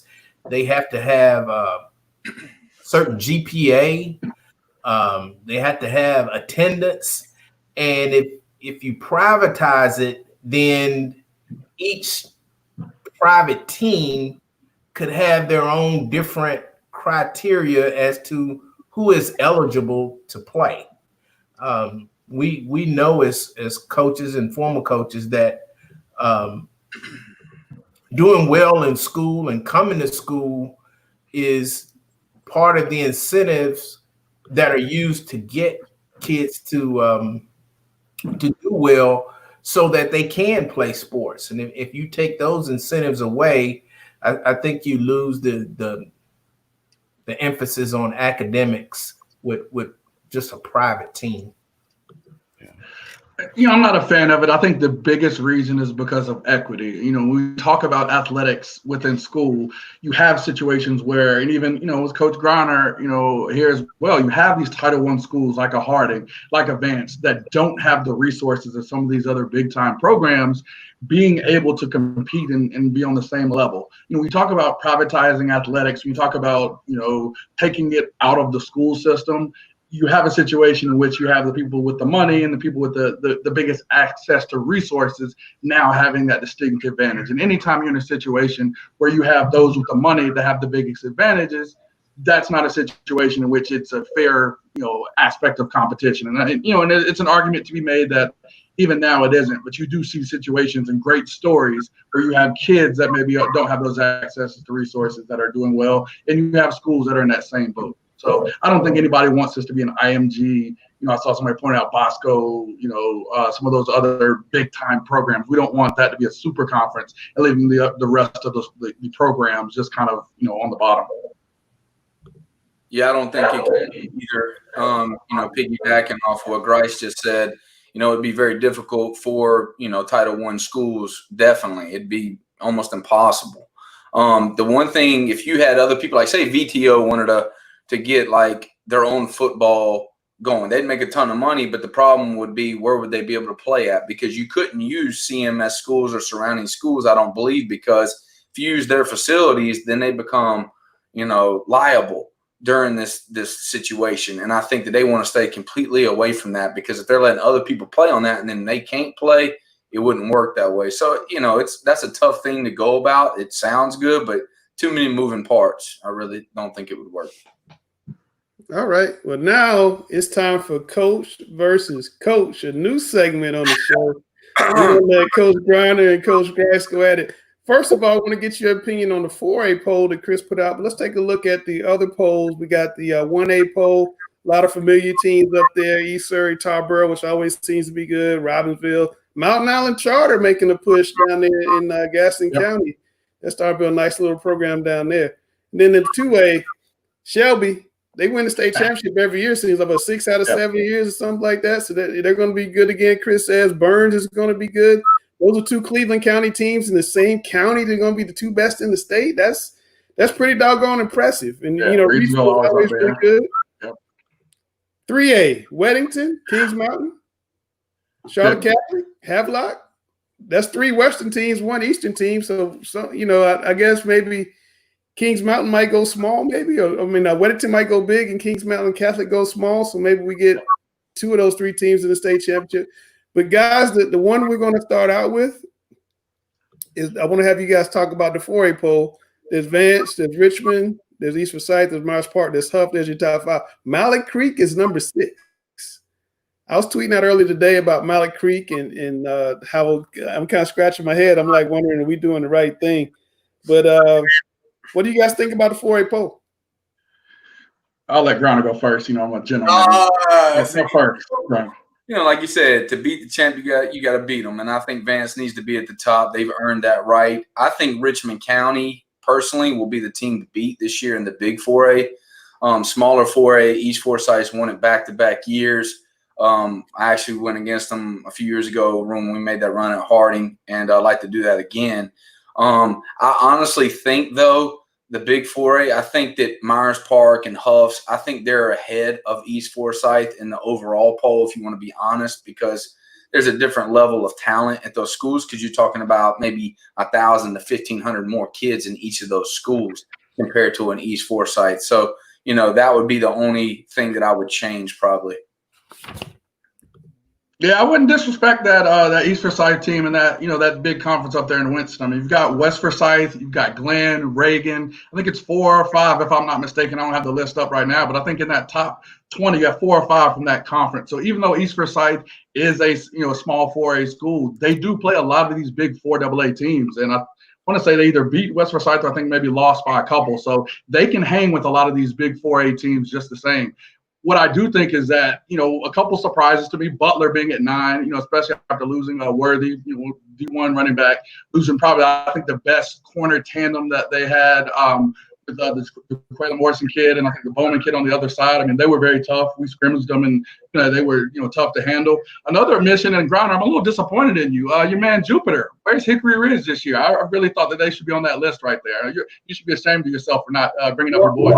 Can we work down a little bit? We got to work down the list. Like, I'm trying to just talk about the top, then we're going to work down. We got to throw it back on. Throw the little picture back on. No, so I think, Hickory Ridge definitely should be up there because Jupiter has really got his teeth synced into it, and they're going to do phenomenal. They could be in the top 10 actually. They're not even in the they're not in the Sweet, Shaw Observer Sweet 16 pre. Here we go. Here we go. But no, you're right. Jupiter Wilson done a phenomenal job, and they're going to be a really good football team. We as West Charlotte will creep into there when it matters down the road. I just got to be able to see my kids. I ain't even been able to see them yet. They know what you look like, Sam?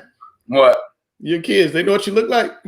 I hope so. Yeah, I hope. That's the only thing I'm praying for. Well, I do a couple of Zoom meetings with them, but if they don't know me personally, it's hard for them to just get on Zoom. Like, they don't really know me. They don't have a relationship yet with me. So it's kind of tough right now. All right. Now let's get to the real juicy parts of the coach versus coach. We got the first question. I definitely won the first one. Hold on. Wrong question. Would you rather coach a dominant defense or a dominant offense? Sam, I'm going to let you go first. All right. So this is an easy question. I would rather have both, to be honest with you. I want to have a dominant offense and a dominant defense because that's how you win championships. But if you have to have one or the other, all great teams, they say, good teams, bad teams, the teams that win the championships are defensive teams. If you just look at the 4A, even the 3A, all those teams that won the state championship have had really, really good defenses. You go to college, Name a team that doesn't have a good defense that's won the national championship. Do you see what I'm saying? So, like, there's been a lot of great offensive teams. Like, we can talk about Oklahoma in college. They've been phenomenal. They always get to the dance, but they can't win it right now. Now, that might change, but they've always lacked a little bit on the defensive side. Offense, sells tickets. It does a lot of things. It just doesn't win championships like defense does. Now, I like to have both, like I said, but the whole key is defense wins championships. Pretty easy. That's okay. Coach Grander's been out of the game for a while, so he's still using some of those old adages that defense wins championships. Defense doesn't win championships anymore. Enough defense wins championships.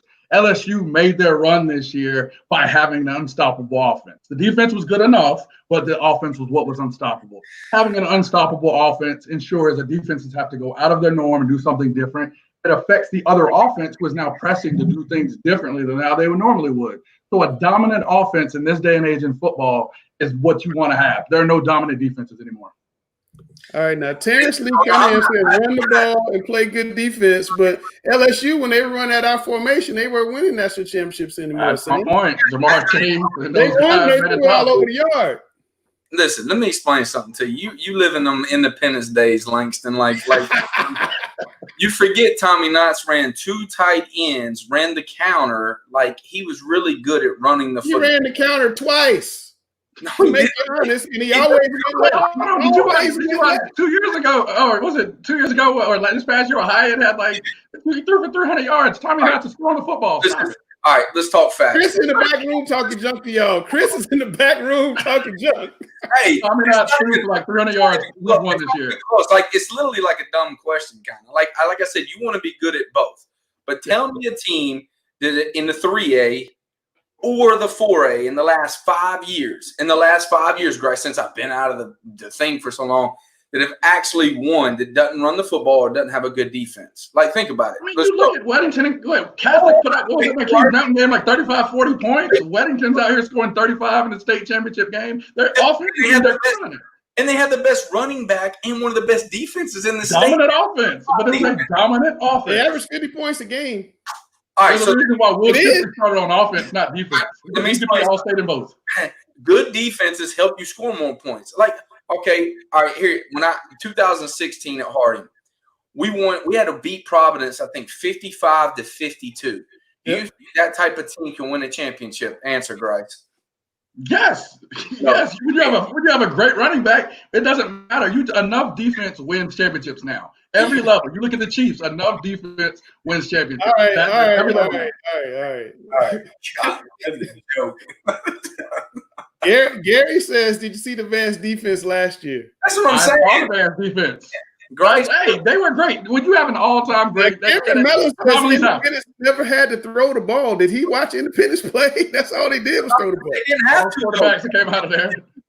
But they did have, Dale's point, they didn't have great defense. Everybody's saying this is over 45. Like, I think you lose this argument because everybody's going defense. Why do you keep using my head coach? Everybody's going defense. Everybody. Everybody. Look at that. Check the last championships in the 10 years. Thank you. All right. Why do people see you can still run the ball and have a dominant offense? I'm an offensive guy. I'm an offensive coach. I like offense. I'm a basketball coach, but I like offense. I get accused all the time. People are bringing up running the football as if it's not a dominant offense. Having a great running attack can be a dominant offense too. That's what it's biased against. That's okay, Grant. I know what you did. You're stuffing about. I'm going to give round 1 to Sam. Here's round 2.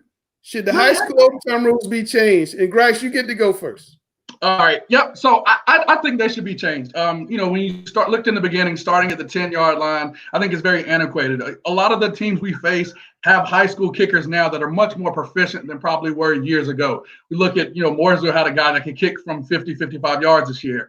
Vance in the Mallard Creek playoff game this year had a kicker that was good from 40. So I think adding in that additional, difficulty of having to start from the 25, just like they do in college, would allow some of these games to end sooner. We don't want a game that goes 7 overtimes like Kings Mountain and Charlotte Catholic, like in those situations.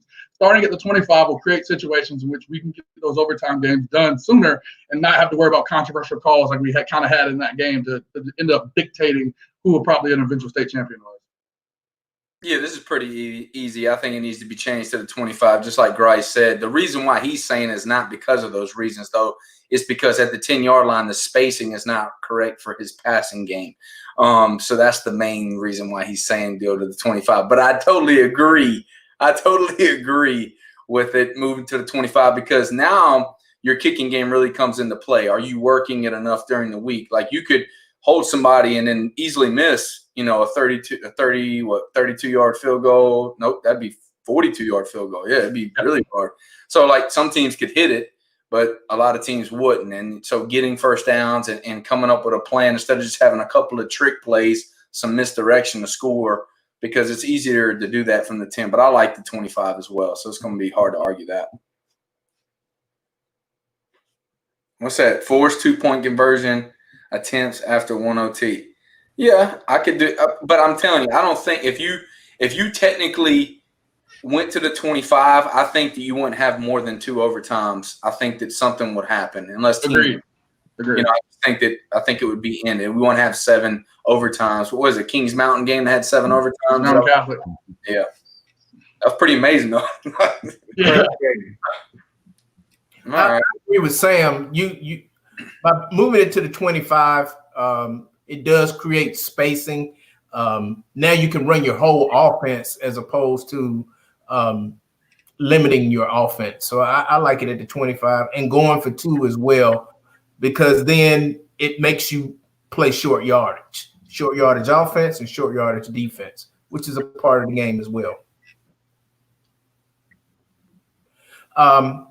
Guys, they've been talking a lot about the Redskins name change, and that's going to filter down to some other high schools. Had a situation in Union County where they're changing the mascot name. What do you think about changing mascot names because one segment of society thinks that it's inappropriate? Well, there was a good article that Langston wrote about that. My high school went through a change, and this is a tough thing to call because if you're not impacted by the name, you can't have empathy, I guess is the best way to put it. So for me, it was a very difficult change to see the West Mecklenburg name go from Indians to Hawks, and that was a big movement, just like what we're seeing right now, that's impacting this Parkwood thing, which I think is a little bit different. I don't think every situation is the same, and I think that should be left up to those that are impacted. Man, it's hard to say because you really have to pick the situation. So the high schools that have all the Indian names, I think most of the natives believe no matter what they are, they're offensive. And thus we really should, as people, we've also got to step out of our space and look at other people and see it's not just one that's offended, but it's multiple people offended. Then we have to accept it. Dale, I'm kind of in agreement with you. And like your school, my school also went through a name change back in 1971. South Rowan High School went from the Rebels, as did a lot of schools in North Carolina around that time frame, to the Raiders. And now we're also seeing a Raiders mascot being questioned in Gaston County in Belmont. There's a group that wants the mascot, not necessarily the school name, the Red Raiders, but at least the mascot portion of it retired in lieu of something else. We've seen that same thing happen just in the Raiders name in High Point at T.W. Andrews High School back in the 1990s. They removed the full Indian headdress as their mascot. I agree with you. You've got to have some empathy towards the ones that are offended. I hate to see the names changed when there's so much history involved, but I think it's just a step in the maturation of the community and just accepting of those who are offended. And we live in a country of a lot of offended people, but sometimes you just need to make those exceptions and just be understanding and be courteous to what others think, because what I think is right may not be the same thing that Gary thinks is right. And there ain't nothing wrong with that. It's a difference of perception, but it is what it is, and you've got to be sympathetic to that. Now, of course, a lot of people that know me know that I've been a Redskins fan my whole life, and it has truly saddened me to see that nickname go away and that mascot name go away. And I know that there were a lot of Native American tribes that were in support of it, but there's some that weren't. And ultimately, corporate America and business interest and the sympathetic and empathetic vote towards those that were offended, it won out, and it probably was the right decision. I don't think that there's a right or a wrong answer to this question. I think it's totally in the view of those who are looking at it from their point of view and their perspective, but it's certainly something that we have to take up, and it is a current event. Yeah, exactly. You mentioned the Red Raiders, and so as you look at some of these names, West Mecklenburg was Indians, and that's maybe not offensive.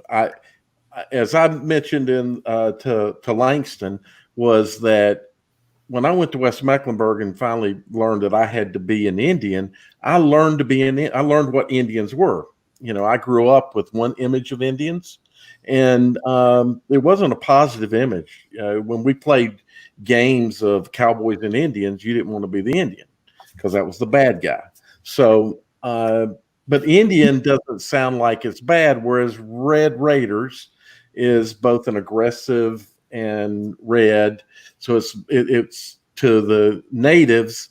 Some of them believe that that is a poor depiction of who they are and gives people a poor idea.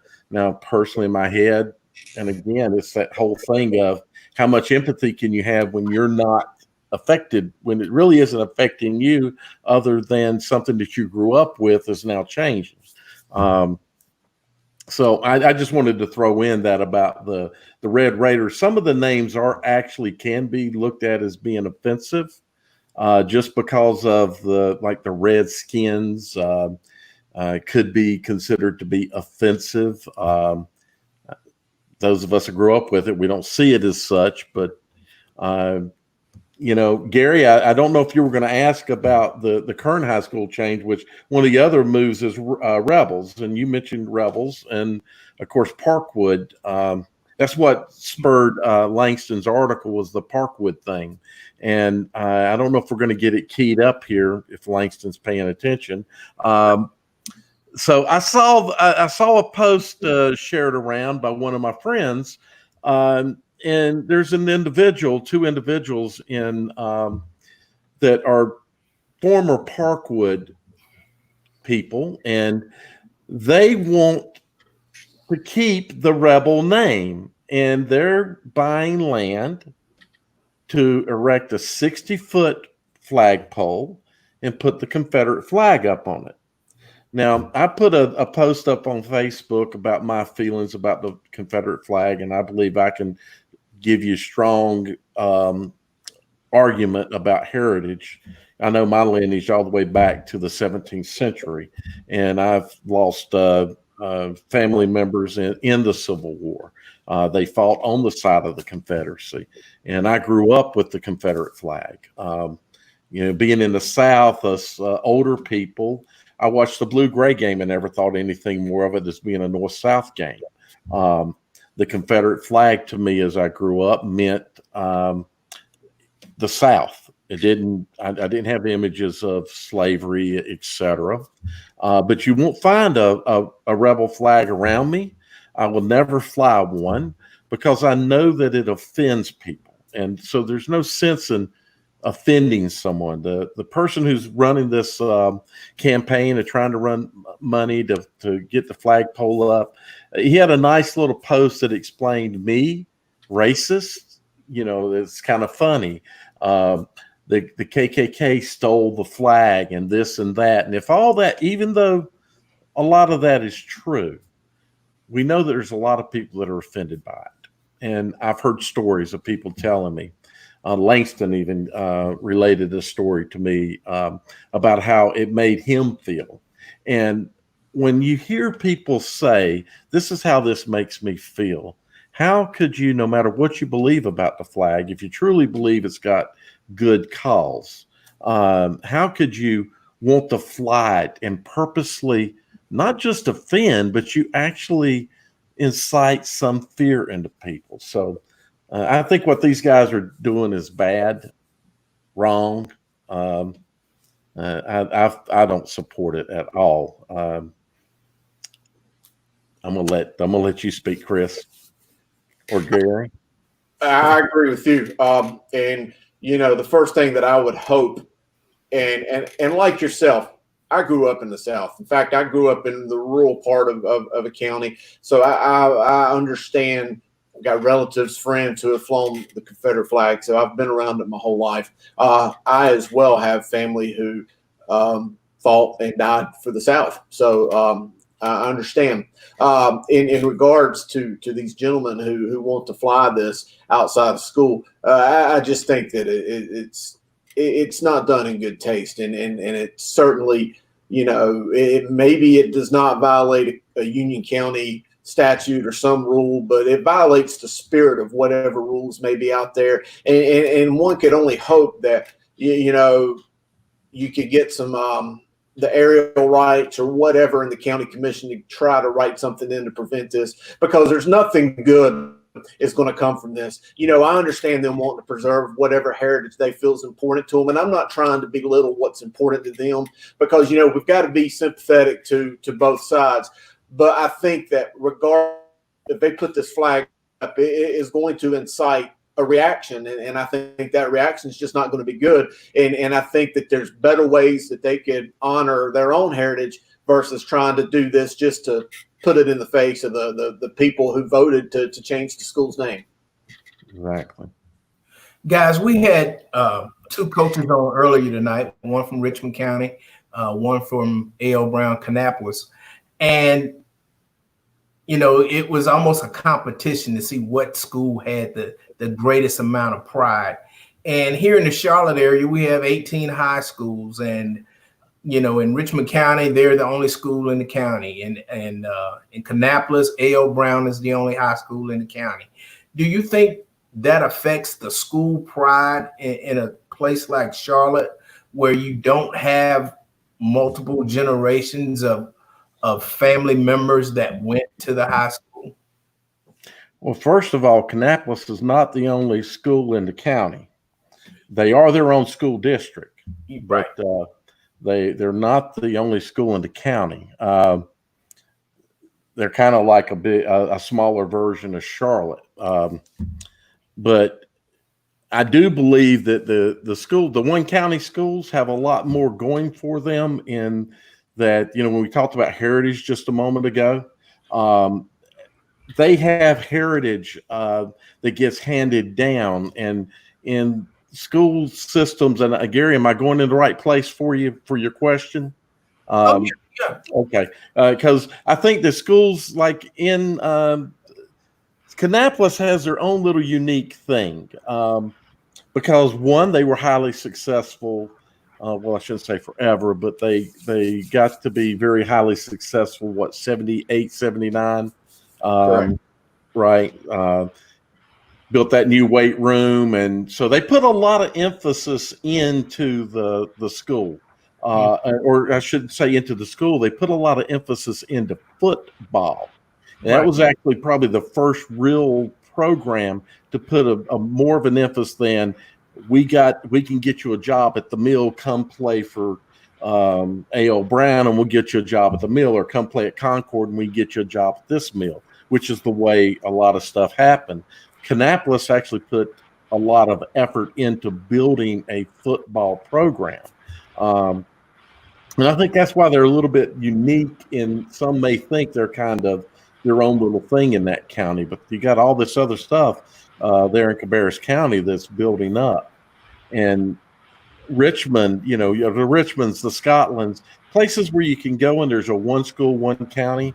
It allows that community to be a community, and they're always a community. Whereas here in Charlotte, a school community gets split up every so often when they redistrict. Now I lived here all my life, but now my kids are going to some other school and they can't go to the school that I went to. I don't know if I really answered your question, Gary. And Dale, just to add to what you said, and I totally agree 100% and then some, is the fracturing of fan bases. And I think that's had so much to do with the dilution of pride in high schools because, you mentioned a great example of Kannapolis, but let's look at the flip side in Cabarrus County at Concord. 15 years ago, you think you want to go to the A.L. Brown versus Concord game, the Battle of the Bell, and you want to have a seat, whether on the grass bank or in the bleachers, you better get there about 4:30, 5 o'clock for a game because that's just how tough a game it was going to be to get in there. Now you go to that same game and you could probably show up at 6:45, 7 o'clock and still get a seat. And it's not because those two schools are any worse or because high school is any less important, but when you start fracturing communities and building all these different schools and all of a sudden it disperses the fan base to where you don't have that same amount of enthusiasm and interest for one school. Now it's spread out amongst 7 or 8 or 10 schools. Like in Charlotte, I remember the original the high schools, and they had incredible following. I remember games at North Meck. We would scrimmage them every year. Just for scrimmages, there would be hundreds and hundreds and hundreds of people there. And now you go for a scrimmage, and there's very little. Or for a game, there's very little. And it's not that people don't love football or they don't want to support the schools. It's just so many schools out there, and you've got such a transient community of people that have moved here because of the banking industries or what other industrial industries from other areas to where football just wasn't as important. And now it's not the same. And I think that's where we see the pride leaving. I think there's always going to be those generations of persons that grew up a fan of the West Side at West Charlotte or Independence or wherever. But, I just think that those numbers are shrinking by the day because people move and the districts are so spread out and different now compared to how they were in the 1980s or 90s. Yeah, I can remember when I was in high school, West Charlotte and North, that was a big rivalry here on the north side of town. And then North became so overcrowded, they split it and created Vance. In 2 years, North was overcrowded again. They split it and created Hopewell. It overcrowded again. They split it, created Mallard Creek. It became overcrowded again. They split it and created Huff. And so you got 4 schools that come out of North Mecklenburg. And of course, you're going to lose a lot. And North Mecklenburg has done great, at least in basketball, to transition, even though they lost a lot of students.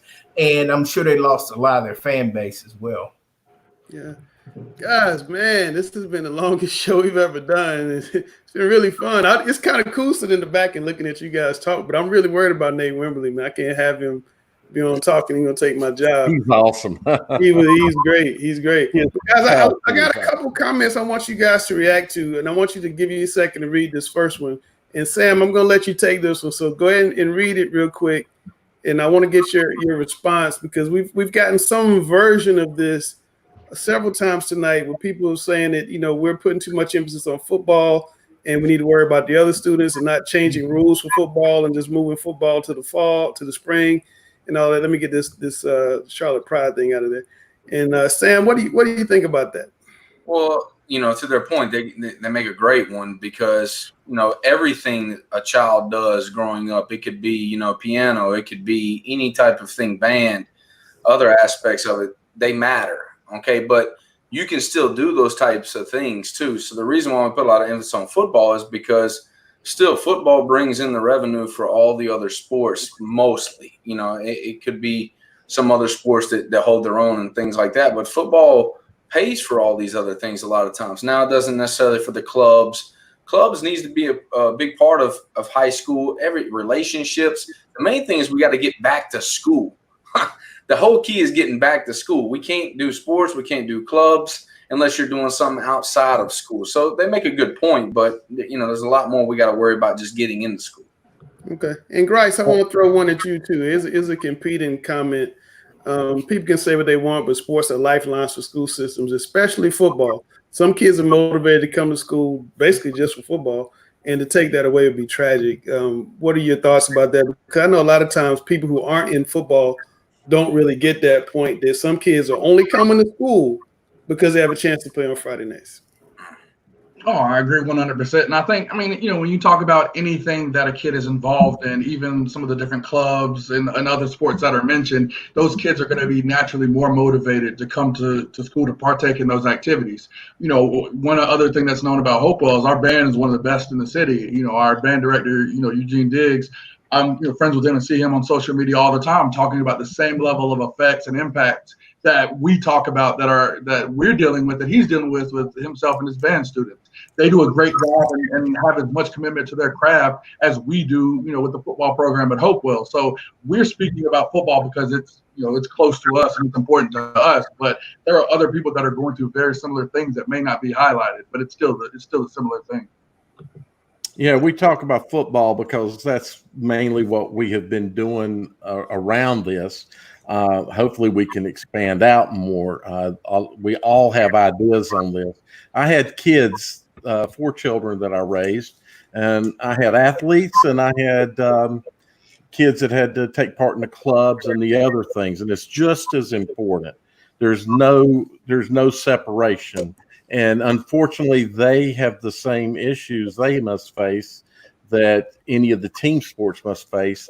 And that is that they're going to have to be distanced or social distance and mask, et cetera. So they're going to have the same kinds of concerns that at least some of the team sports will have. Football has the concern of having the contact, but it's just as important. It's just as a big a consideration. And I told a person the other day, I said, if we can't have football or we can't have certain club sports, we can't have club activities, we can't have athletics. So if this whole stuff has to balance around, and the school admins are obviously have to balance that, in that you can't have one and not the other. You're going to have them all. They're all important. They're all important to the students. We're football guys. Yeah, we are football guys, Dale, and I totally agree and concur with what you said, and not just the football. And what Russ posted earlier, I totally agree with you, sir, because the arts programs, the course, and the band is so important to so many communities and clubs. I was in a lot of clubs in school. I was an officer with the FBLA, Business Leaders of America, and VICA, the vocational and industrial clubs of America. So those were important parts that helped me progress in life, whether it was just in learning a trade or just interaction with people. Spanish club, I remember all of them, and it's such great memories for me, even though it was a quarter century or so ago. And not just that, I've got a family member who's an instructor for the JROTC at one of the high schools in Rowan County, and he had a son who has gone on and become one of the best Rangers in the United States Army, and all the skills that he learned in that ROTC program. So there's so many important things that you can learn in school, and that's the main thing. We just need to get the kids' butts back in seats and get our country back to normal and get our people back to work. Now, granted, there's a process to that. We've got to do it safely, and the mask and everything helps. But we need to get people back rolling so we can get these kids in school. But back to football guys, like Dale said. And here's the thing that people don't understand, but football does pay for a lot of those other sports. That's important for us to get the financial engines running to these schools as well. All right, Sam. Last question I got for you guys for tonight. What do you expect from Governor Cooper and the NCHSAA? If we hear from Governor Cooper this week, what are you expecting to hear? And we'll go around the room. I personally don't want to say that we're not going to go back to school, but I think that he's going to say we're not going to be able to do those types of things. I think that they're going to expand the law to everybody having to wear a mask, making it official, doing a lot of different things. And it's the next step of trying to get rid of this virus. Part of me wishes that I know that we couldn't do this. Part of me wishes that everybody could just go touch something and everybody get the virus. And then, it's like the old Rocky statement, hopefully you make it. I don't want to say if he dies in Rocky IV, but like we would all get through the virus and to be able to move on our daily lives. But it keeps rising. I mean, when to the point when it stops. You know, we want it to stop. Yeah, and on the previous question about the clubs and activities, kids need to be in school because they need a sense of belonging other than belonging to a family. And that's what school and school activities give them, a sense of belonging, a peer group, a club, a certain class that they may specialize in, as well as, you know, being a part of a sports team. What do I think the governor is going to say? I think they moved the school calendar up because of the Republican convention. And now that it's not going to be in North Carolina, I think he may delay the opening of schools. And I think they're probably going to go to some type of partial attendance, especially for younger kids. And then they'll also have a combination of virtual learning. And I think, you know, everything will be moved back to September. That's my guess. Yeah. I agree with Gary, to be honest with you. I think that we definitely could do that. Sorry. That's right. I think that, you know, Governor Cooper is going to introduce some sort of staggered reopening for the school system. You know, I think it may be a situation I think in South Carolina, they're discussing maybe kind of the A, B, C days kind of situation where you do have kids in school, but their involvement in school is minimized by a great deal. You know, there is a slight chance, of course, that it's made or mandated that it's all remote learning. I think that would be probably the worst case situation. And honestly, given our cases, that we can't completely take that out of the picture. I think if we do have some sort of staggered, you know, in-person learning kind of situation, that does pave the way for the NCHSAA to have enough information to be able to make their decision. If they do determine that, you know, kids are in school, then I think we could have some sort of staggered fall adjusted schedule. If we do have remote learning, I think Dale's been on this, kind of championing this the entire time. I don't see fall sports happening with remote learning, at least, you know, what Q Tucker was kind of talking. I don't think that that's going to be that possibility, even though I do think she did leave the door open for that. I think that's very slim to none, though. Yeah, don't say champion as in that's what I want. It's more like I don't believe that they will. And Q said that if we're not in school, how can we be having athletic events? How can we be bringing kids together?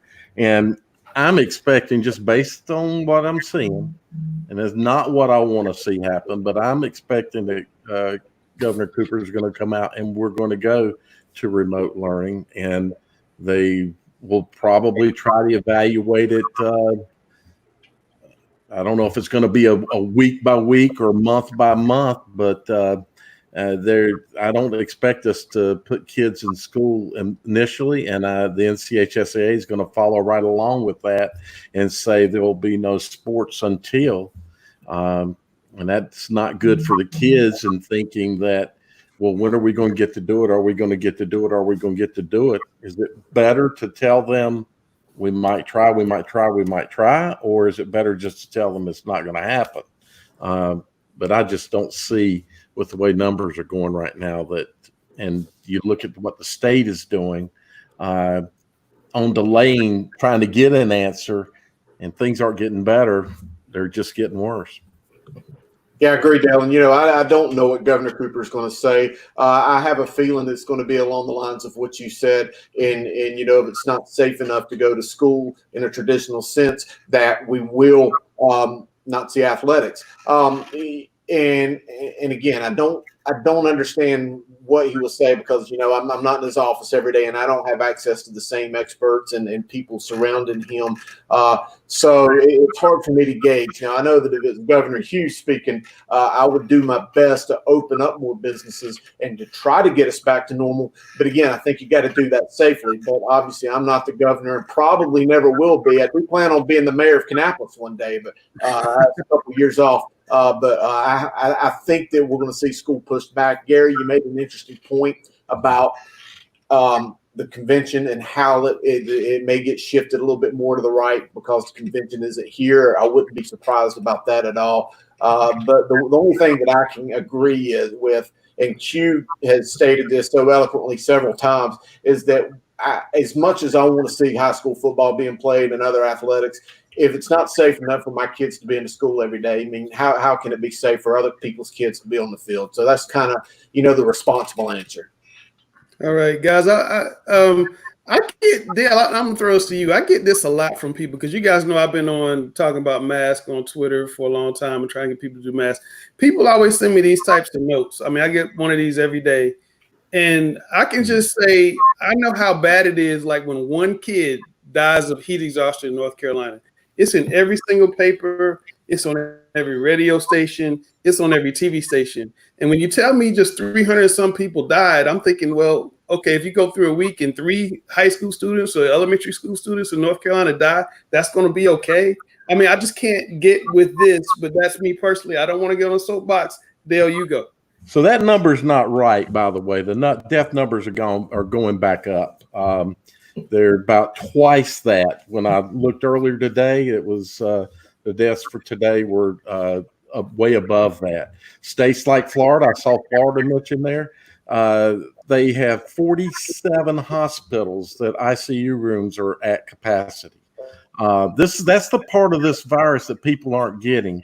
So the states that are your hotspots, your Arizona, your Texas, your Florida, those states are seeing dramatic rises in hospitalizations. So people having to go to the hospital. So we can look at number of positives, we can look at number of this and number of that, and all that's important. And are they valid or not? But when a person goes in the hospital, they go in the hospital. And then when a person goes in ICU, well, they're in ICU. So those numbers are real. And as those ICU beds fill up, that means that if you get in a car wreck and you need to go into ICU, what are they going to do? If they don't have a bed, what are they going to do? Either you're not going in a bed or they're going to take somebody out of a bed and put you in it. So that means they're going to take that person. They're going to make a decision that that person's going to die so that you can live, or you're going to die because that person has a better opportunity of living. We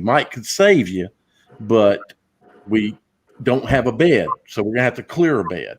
And that's the situation that we're facing. That's the part that people don't want to see. Those death numbers went down because the virus count positives went down. So of course those death numbers went down. Now those numbers are rising back up. And hopefully the death will not follow it at the same rate, but it's still going to follow it at some point. And if we're loading down hospitals, we're going to have people that need help that can't get it because the beds are full. And that's what we need to be concerned about. So that 300 death number and blah, blah, blah, you need to go look at hospitalizations. That's what you need to look at and see how the hospitals, we've got a concern here in Mecklenburg County, and I believe we have a concern in some other hospitals around the state. There are 2 other things that the governor is going to have to consider that they don't talk about a lot. One is, and we don't say it a lot, but schools also serve as daycare. And if the kids are kept at home, that means a lot of times that means a parent has to stay at home and they can't go to work, or it strains their budget because now they got to find daycare for the kids. So that's one thing that the governor is going to have to consider. And then the second thing is, how many teachers are willing to come back? Well, what about that teacher that comes back and contracts the disease, and they teach 150 kids a day? Now, do you have to quarantine all 150 kids? And what about the contact tracing for those 150 kids and what effect that has? So those are things that have to be considered. I think one of the big things that they're missing about this rush to go back to school is, what about the adults who are running the school? What happens if one of them gets COVID-19? So Gary, when my daughter got it, there's a whole protocol of quarantine, and thus, if you think about translate that to a school. So, if a student gets tested positive, then do you quarantine? You're going to quarantine the class. Do you quarantine the school? Like, it probably depends on how big the school is and what the activity is. But when you start getting cases popping up in a school, 1 or 2 cases, you might see, and we don't know what those protocols are going to be, but they do quarantine you. So if you've been in contact with somebody that has the virus, you get quarantined, or you're asked to quarantine. They're not locking you in, but if it's a class in school, they're not gonna let those students come into school, right? So I got a point to make about this whole thing. It made me think about our overall health. Okay, this virus it looks like it's not going away anytime soon. So, it's very important that our gut health is really good. I think Dale could probably highlight a little bit more on it than I do. He's smarter than I am, definitely when it comes to these medical aspects. Just if you work on your health, like say you get out of your house and you go jog a little bit, you watch what you eat, you're eating more organic foods, your gut health is getting better. You can defend off all these different viruses, diseases, the whole deal, if you have that. I think that our whole world needs to get better at what we're eating and what we're doing to get better in our livelihood. Instead of just looking at if I have a hard time breathing or my blood pressure is extremely high, and then I catch the virus and I die from the virus. Did the virus really kill me, or my pre-existing conditions is what really killed me? Because if I paid attention to what I can do to make my livelihood better, then I could defend off this virus. So I think it's something we really need to look at going forward. Man, I thought I died there for a minute. I came back. My camera froze. Man, guys, this has been a fascinating discussion tonight.